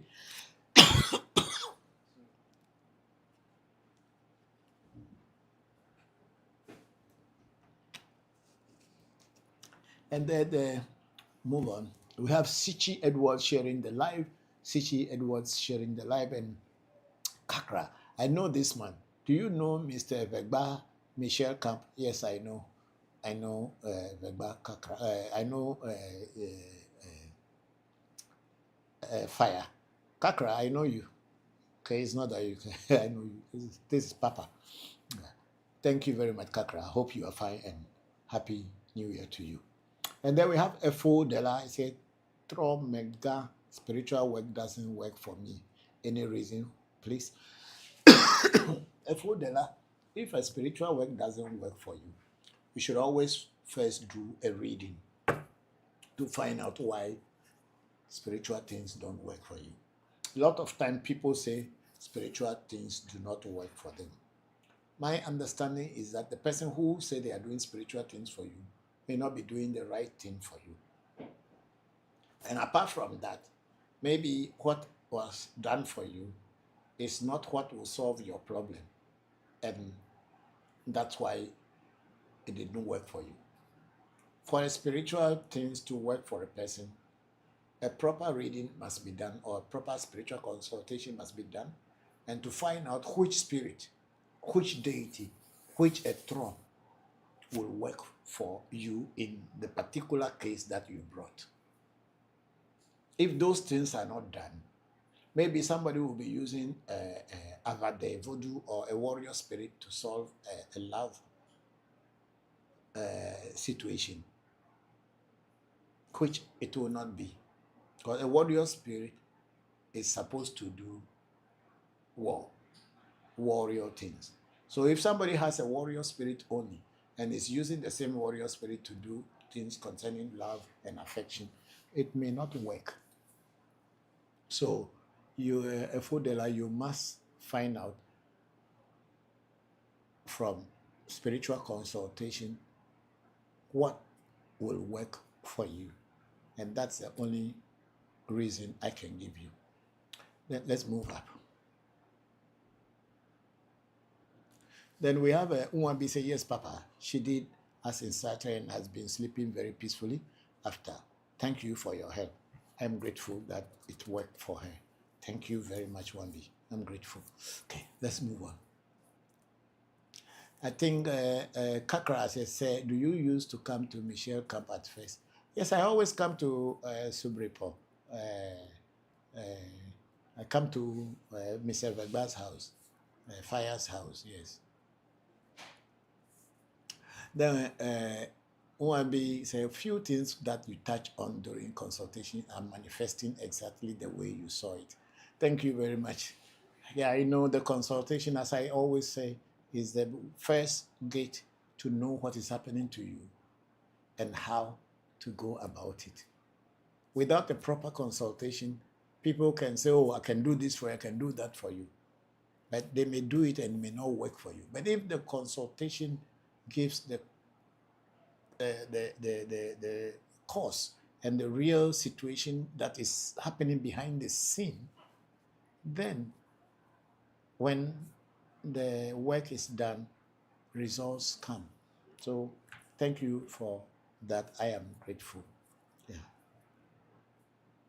And then Wambi went on to say, I will share with you on WhatsApp what happened yesterday. Okay, we'll talk later. Thank you very much. And then Ado Queenie said, hi, please, how does one get to know themselves? By getting initiated, you will know yourself. Because without initiating, you are just still an ordinary human being going around in the world without knowing who you are and what you are. But when you get initiated, then things begin to, through the initiation, they touch on your inner self. And your inner self will reveal itself and tell you who you are, things you should do, and what you should do to make your life easy and make life easy for yourself and other people. So without proper initiation, it is very hard for you to know yourself. And then Efodela went to say, let's move on. Okay, so Efodela said at Ado Queenie said through Afar consultation. Thank you very much for that, Efodela. And then Ado Queenie said, where, please, if I may ask, you have to go to anybody who has an affair and who can initiate you. It's not all people who have affair that can initiate. People have affair, but they have not reached the point of giving initiation. There are shrines that have affair, and there are certain voodoos that they have to have before giving initiation. And some of these shrines do not have that voodoo, not because they don't want to have it, but because it has its implications. And probably the implications will not be there when the main priest is in charge. But when he is no more, the aftermath of the implications. So some shrines, even like our own shrine, we decide to initiate with the help of people who are having such voodoos. Because we ourselves, or I decided not to get that voodoo because I don't know whether my children will be able to handle it in my absence. So we team up with people who have those voodoos when it comes to Afa initiation. Let's move on. And then Lauren Kim is saying, hi, hello, Lauren. How are you? Thank you very much. And then Lauren Kim said, good evening, sir. Good evening to you, Kim. How are you? Hope you are fine. I'm grateful you joined today's. And then Ado Queen is saying, I really want to know about myself, but I am in the States and don't know how to. There are so many Babalaos in the States who are initiating people into Ifa and also to Afa. So if you really want, you will find. Just go online and look for a Babalao and then check with people to see if that Babalao is an authentic Babalao. And if it's a authentic or Afa Bokor, if it's an authentic one, why not? Because most people in the diaspora, in reality, do not have that voodoo for initiation. But they do initiations into Fa. How? I don't know. But for us at our shrine, we are very careful not to do what we don't know. We don't want to cross lines that will bring us repercussions or after the mark of what we are not supposed to do. So you can get Babalaos in the States and they will help you, Ado Queenie, they will help you. However, if you come down to Ghana and you are in Ghana and you want to get initiated, you should make a proper arrangement before coming. So the time that you may be in Ghana, we can sneak in some time to be able to do the initiation for you if you want our shrine to do it. But however, there are so many other shrines in the world. They are in Cuba, they are in Nigeria, they are in Benin, they are in Togo, and they are almost everywhere. They are in the States, everywhere in the United States. You definitely have a Bokor or Babalao. And then Umwabi said, Papa, are these voodoos on your table and what are they? Yes, these are voodoos, different voodoos on my table today. The reason was I fed them these voodoos in particular. I have fed the bigger voodoos at the end of the year. But then some of the voodoos that I always carry around me who are in my car and other places, they were not fed directly. So it was in this new year that I fed them. And when I fed them, I brought them with me to my house, my residence, and today I removed them from where I fed them, and then I just wanted them to be part of today's work, because at the end of the day, they are the ones who speak through me and I speak to you. So I put them here today so that they can be here while I am talking. I think maybe that's why all these kind of many questions are coming today, and I am answering them for you. Thank you very much for that question. And then FO did I say at Doquini, you can get Papa contact on there. He will assist you out.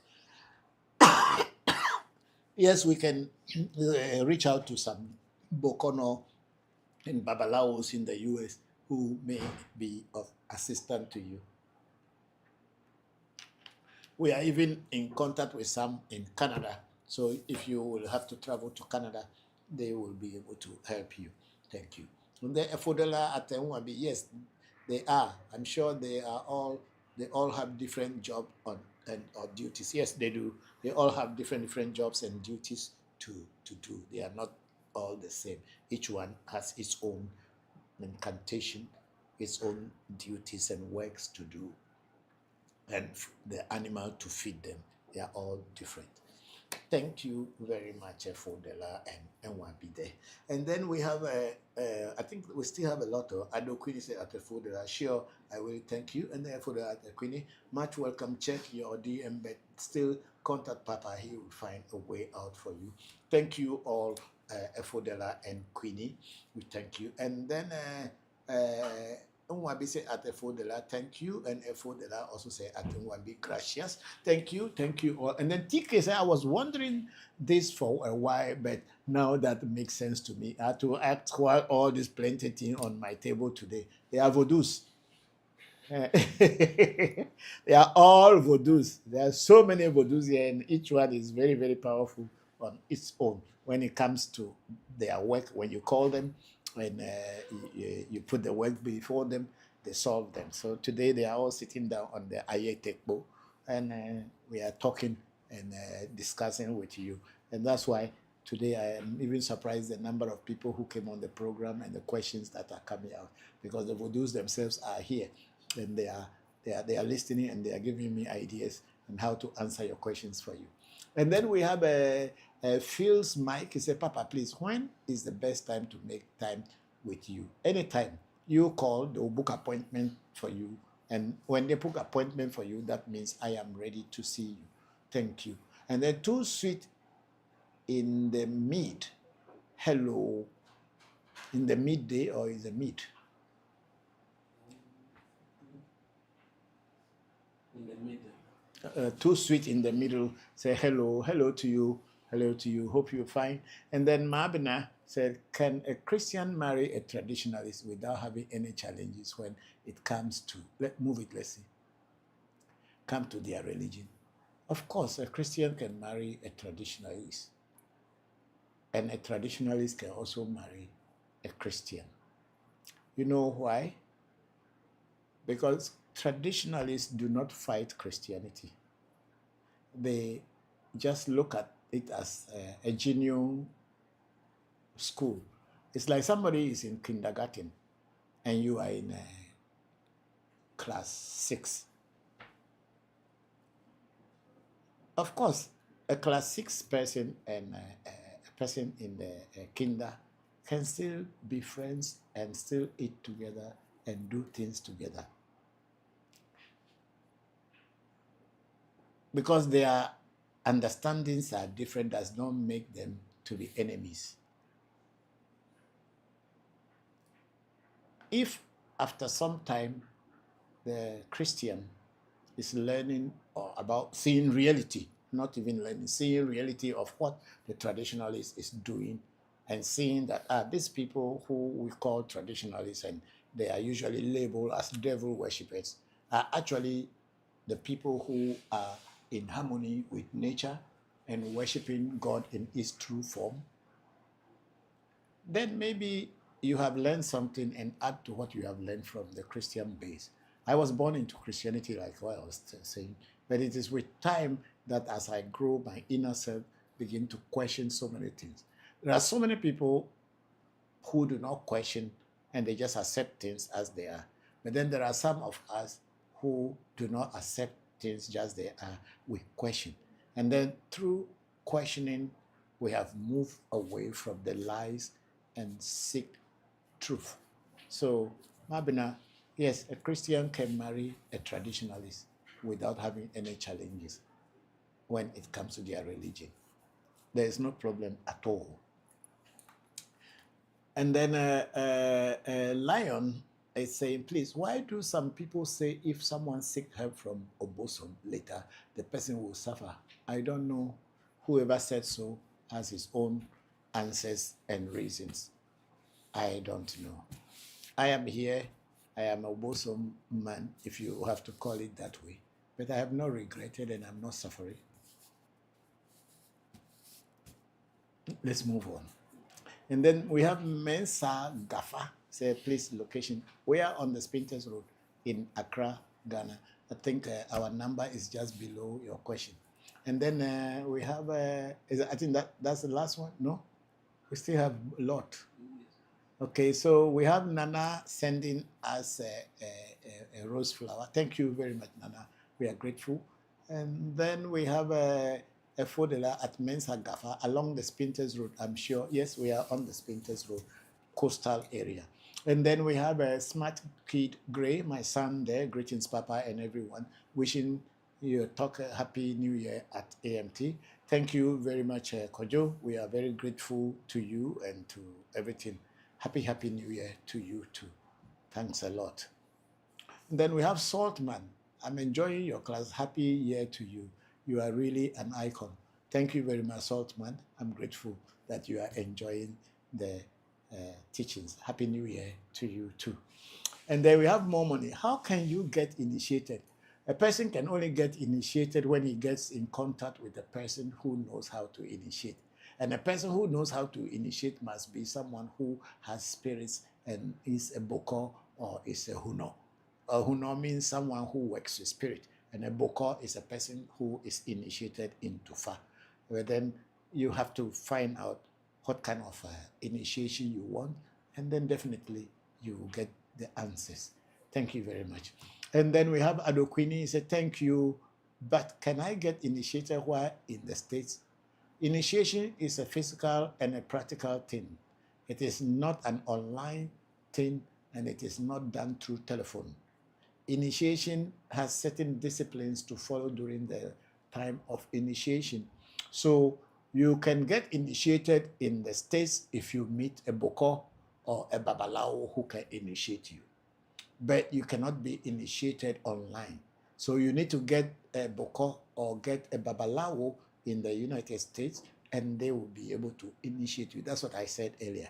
But you cannot be initiated online. It is not an online thing. If anybody tells you that they're going to initiate you online, the person may be deceiving you. However, there are some certain spirits that can be sent to you. The initiation will be generated here. The seed of initiation will be posted to you, and you swallow them, and then your teacher will now give you the spiritual powerful words or the incantations of the spirit that they have initiated you into. But those spirits are only few. But to get initiated into spirits like Afa and certain other spirits, you need to be physically present, or your teacher need to be physically present with you.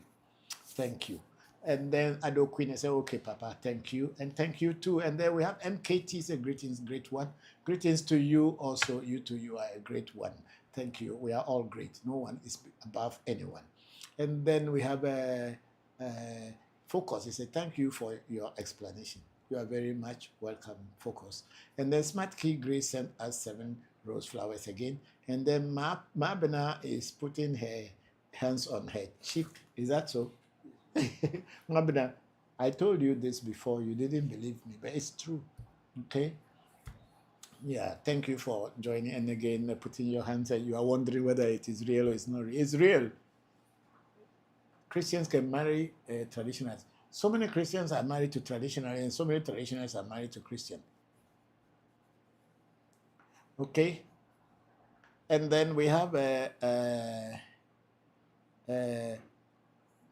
Kissy Richard 669 like the live. Thank you, and thank you very much, everybody. I think we are almost done. The Mabina is laughing at me now, so okay. Yeah, thank you, thank you.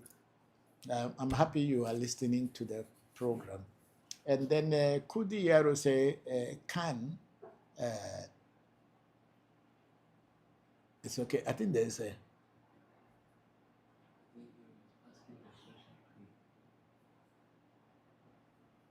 No, there's something I have to read the top one first.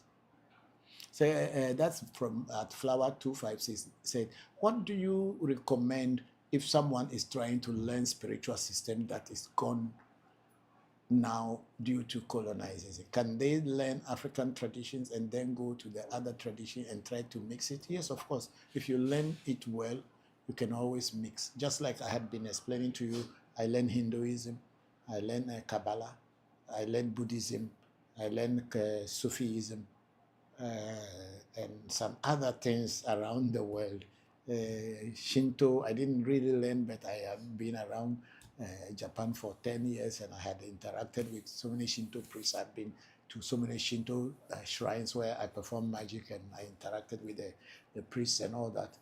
And I have learned from them too. And now here I sit, when I talk about Abraxas, people do not know what it is, and I have to explain because I learned it. And because it's Kabbalah.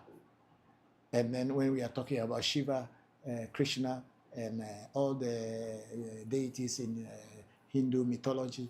I know much about them. I did Tantra yoga in India. That's what I was initiated in. I'm a tantric yogi, and I've been initiated into Tantra. So I am able to mix all this with our own tradition, and I have found a middle way to teach it and explain to people what life is beyond what we usually thought it was. So you can always learn, but when you are learning, make sure you learn it well and understand it well, and learn what you want to mix what the new thing you learn with, or what the new thing that you learn from, to learn the one you that existed before you are learning a new one, to be able to fuse them together, and you have a good understanding of nature. Spirituality is a natural thing. It has nothing to do with any religion. Every religion started from a spiritual base until humankind became smart to take advantage of people. They make them into religion.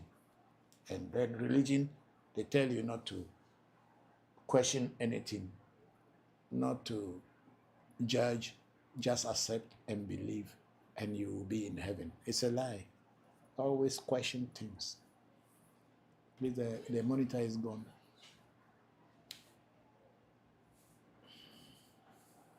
Hey, we have gone deeper. It's almost 7:13. Okay, we are going to finish our class today because we have got so many questions and the time is going. My children are going to school tomorrow. I need to get them ready to go to prepare and go to school tomorrow. So I will be. Then Kudi Yaro was say can. I don't know what that question was. And then Kudi Yaro again when they say, Papa, if I am broke, can I ask for reading, divination request, the diviner not to ask for sacrifices from the spirits?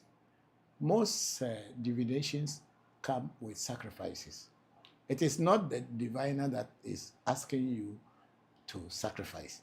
It is the things that you had asked questions for and the energies that will work on it to solve that problem. They are the ones who give the direction and say, do this, do that, do that. And whatever challenges you are facing, you will overcome them. So it is not the diviner who is going to tell you that you should make a sacrifice.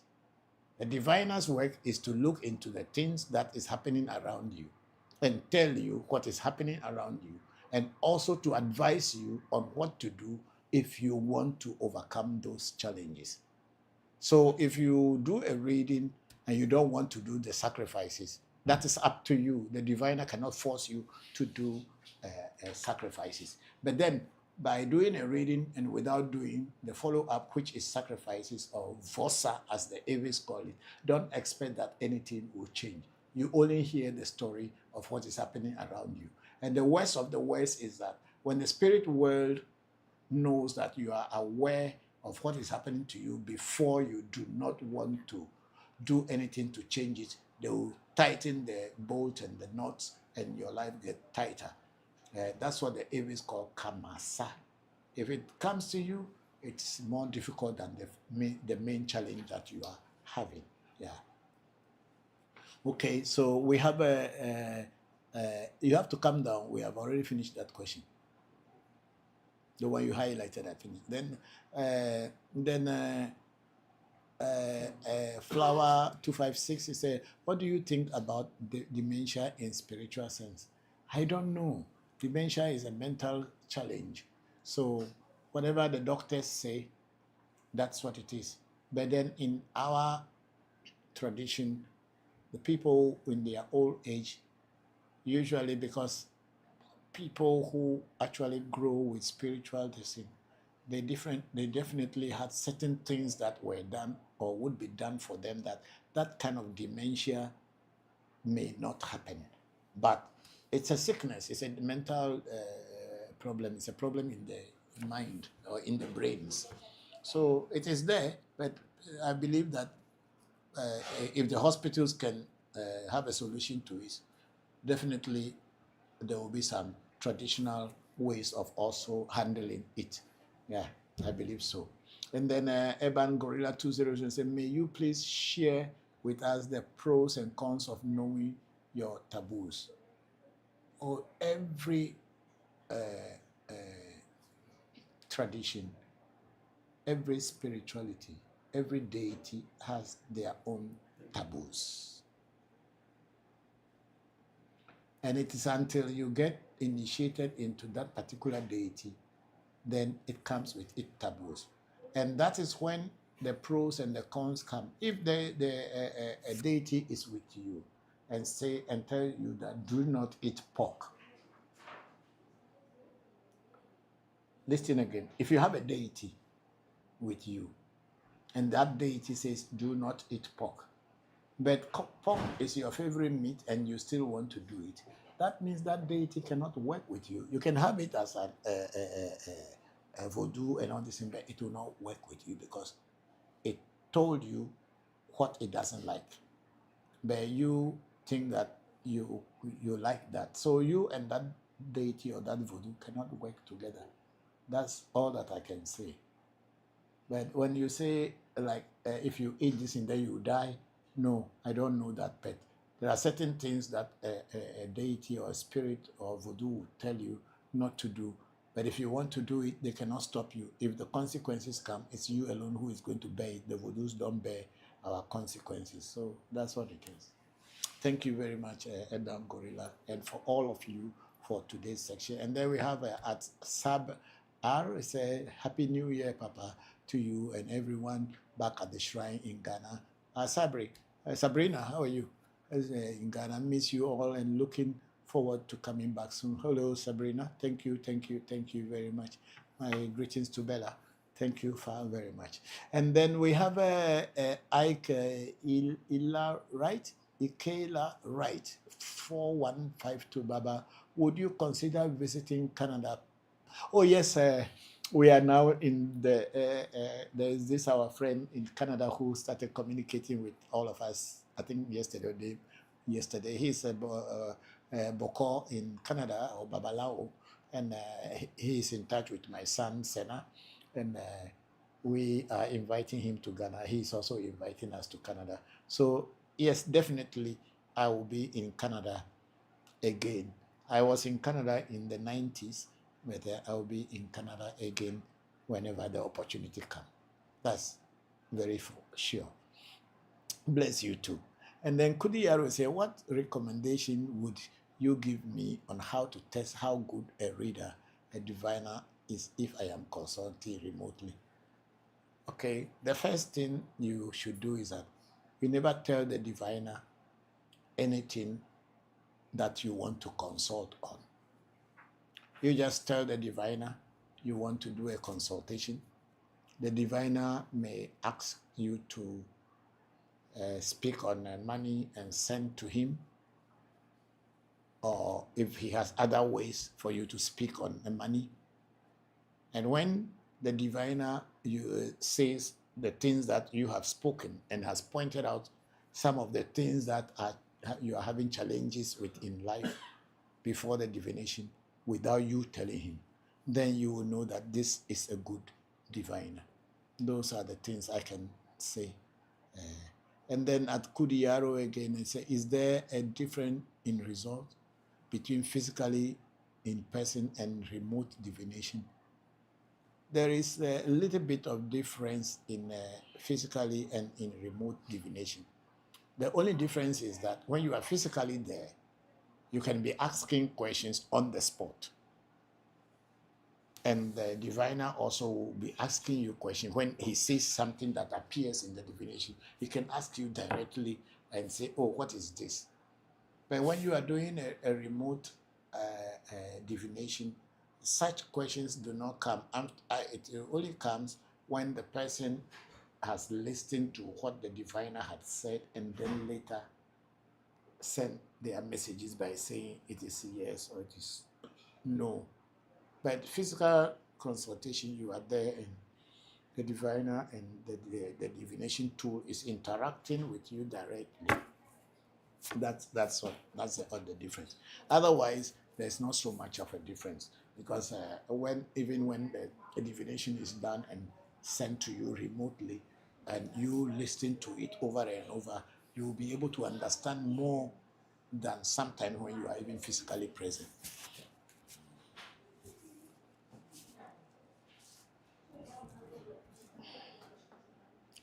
Thank you. I think we are done for today. If we don't have any more questions, I would like to close this chapter for today, and I will see you again next Sunday, hopefully. I hope we are all happy with today's teaching, and we have gotten some understanding of today's teaching. And those of you who still want to ask questions, African Magic Temple is always online. You can always send your questions, and I will try as much as possible to answer them. And then Mabena here was saying okay and laughing. And then Francis Pei Boy said it is alleged both sides of family need to be present during an initiation. Is that right? It is not necessary. In today's world, it is not necessary. People travel from the US and come to Ghana, go to Nigeria, go to Benin without any of their, or even go to Cuba without any of their family members, but initiation were done and they are successful. So it is not necessary. However, if you want to bring your family members during your initiation, that is also okay. There's no problem with that. And then we have Ajiti Don say, please, how do I get initiated? By getting a person who can initiate you. Thank you. And then Ajiti Don say, Ado Queenie said, hi, Papa, please, is snakes in dreams good or bad? It depends on what the snake is doing in the dream. Snake represent Voodoo. There's a Voodoo in every traditional spirituality called Voodoo. Eda means snake, or the Voodoo snake, or the snake Voodoo. In Voodoo is nature. It works with everything in nature, and everything in nature relates to Voodoo somehow. You know, those of you who had a little bit of Hindu knowledge, when we talk about Kula Kundalini, which is the divine serpentine energy in the human being, or in the Hindu philosophy, where the divine serpentine energy or force is resting very peacefully under in the Muladhara chakra at the bottom of the spine.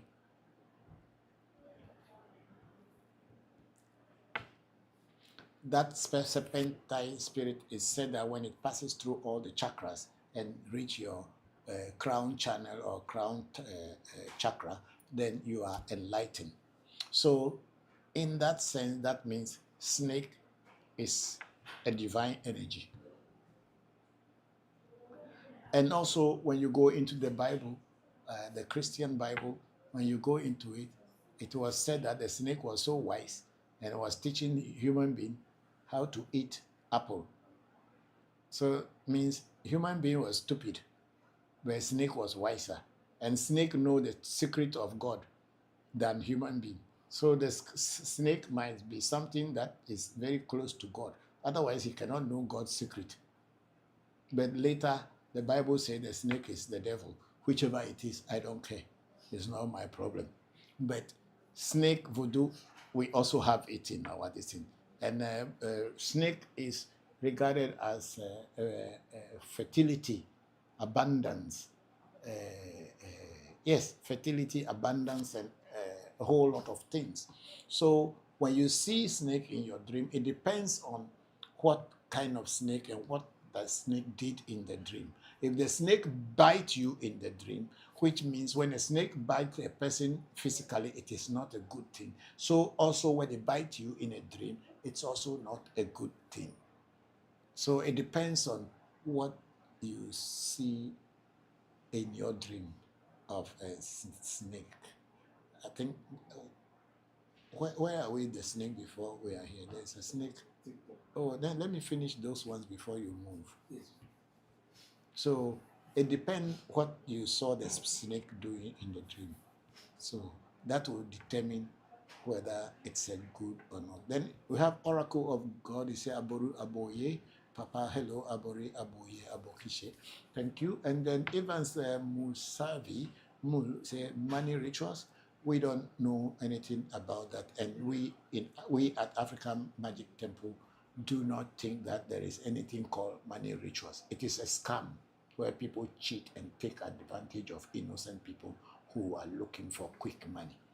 In our shrine and all the spiritual traditions that we have practiced, there is nothing called money rituals. It is only in Christianity and in movies that you see money rituals. Tell me one person who has gone and done a money rituals and became rich if they were not doing drugs or doing something illegal and hiding it under money rituals. Let's go on. And then one morning she said, please, can I know why my visa is denied? I am not an immigration officer and I am not working in the embassy where you have submitted your visa. So I cannot tell you here that I know why you deny your visa. I'm not the one giving you visa, so you can't ask me that question. And then someone said, help me grow, say at one monies A. Then one monies say, help grow, any problem? Let's move on. They help me grow. One monies, please no. Then one money say, help grow better for you. I mean, please, if you come on my program, be serious, otherwise I block you. It's my program, and I don't like nonsense. I pay everything that I am using here for this program to teach people who want to learn. But if you come into my program and you are fooling, I'll block you. There's nothing you can do. The oracle of God said, Daddy, I just want you to pray, speak positive things to this handler. Me, happy new. To this handler, wish me happy new year. I wish you a happy new year, and I wish you success in everything that you do, oracle of God. Thank you very much. I think we are done with this. And then, oh, there's something under there. Otomax says, okay, Evans Musavi Mulu said, are you visiting South Africa? No, I am not visiting South Africa. Thank you. And then Otomax said, can I ask a question? Yes, why not? Then Ado Queenie said, thank you. And then Evans Musavi, please move. He said, thanks, Papa. You are welcome. And then Smart Kid Gray was laughing. And then Mr. Coat said, Daddy, good evening. Good evening to you, Mr. Coat. I hope you are all fine. And then we have Olua Dollar became the number 10 fan, and the Olua Dollar sent us a heart ×1. We are very happy. And the Oracle of God sent 3 roses. And then Baby Girl for Life Una, for Life Nuna. I say, are some people choosing for Afa initiation, as everywhere the person goes, he or she is told the same. If you see it in your reading everywhere, then that means you need to be initiated in order to get the knowledge of self to grow in this life. And then Chado, he said, good evening, sir. Good evening, Chado. And then said Bible 4, he said, good evening, Papa. Hello, good evening. How are you? Happy New Year to all of you. And then Oracle of God, he said, Amen, Papa, me they say. And then Francis Baybo said, thanks for the explanation. Mr. Ko said, yes, please. And then Chado said, I love your teaching. Thank you all very much. And I am off for now. And then I think we are on YouTube where Kudiaro say, why are Fulani spiritualists revert? I have never met any Fulani spiritualists before, so I don't know what you mean that they are revered. I don't know. Then I say, where are Fulani spiritualists revered? Do you have any story to share? How powerful are they? I don't know any Fulani spiritualists. I have never dealt with any Fulani spiritualists. I have not worked with any Fulani spiritualists before, so I cannot know whether they are powerful or they are revered or whatever. I cannot tell, because what I don't know, I don't teach.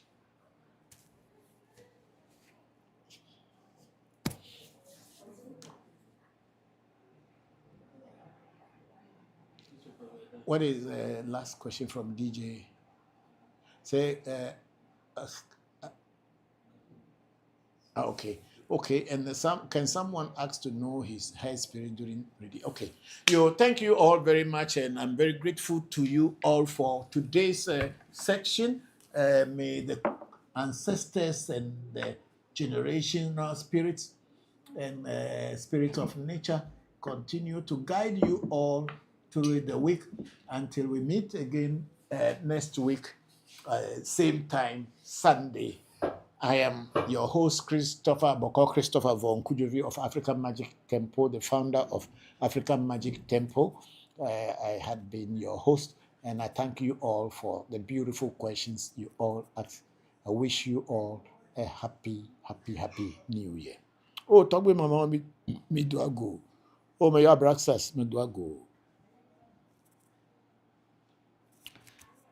My can't me do I go, your job, me do I go. Give me your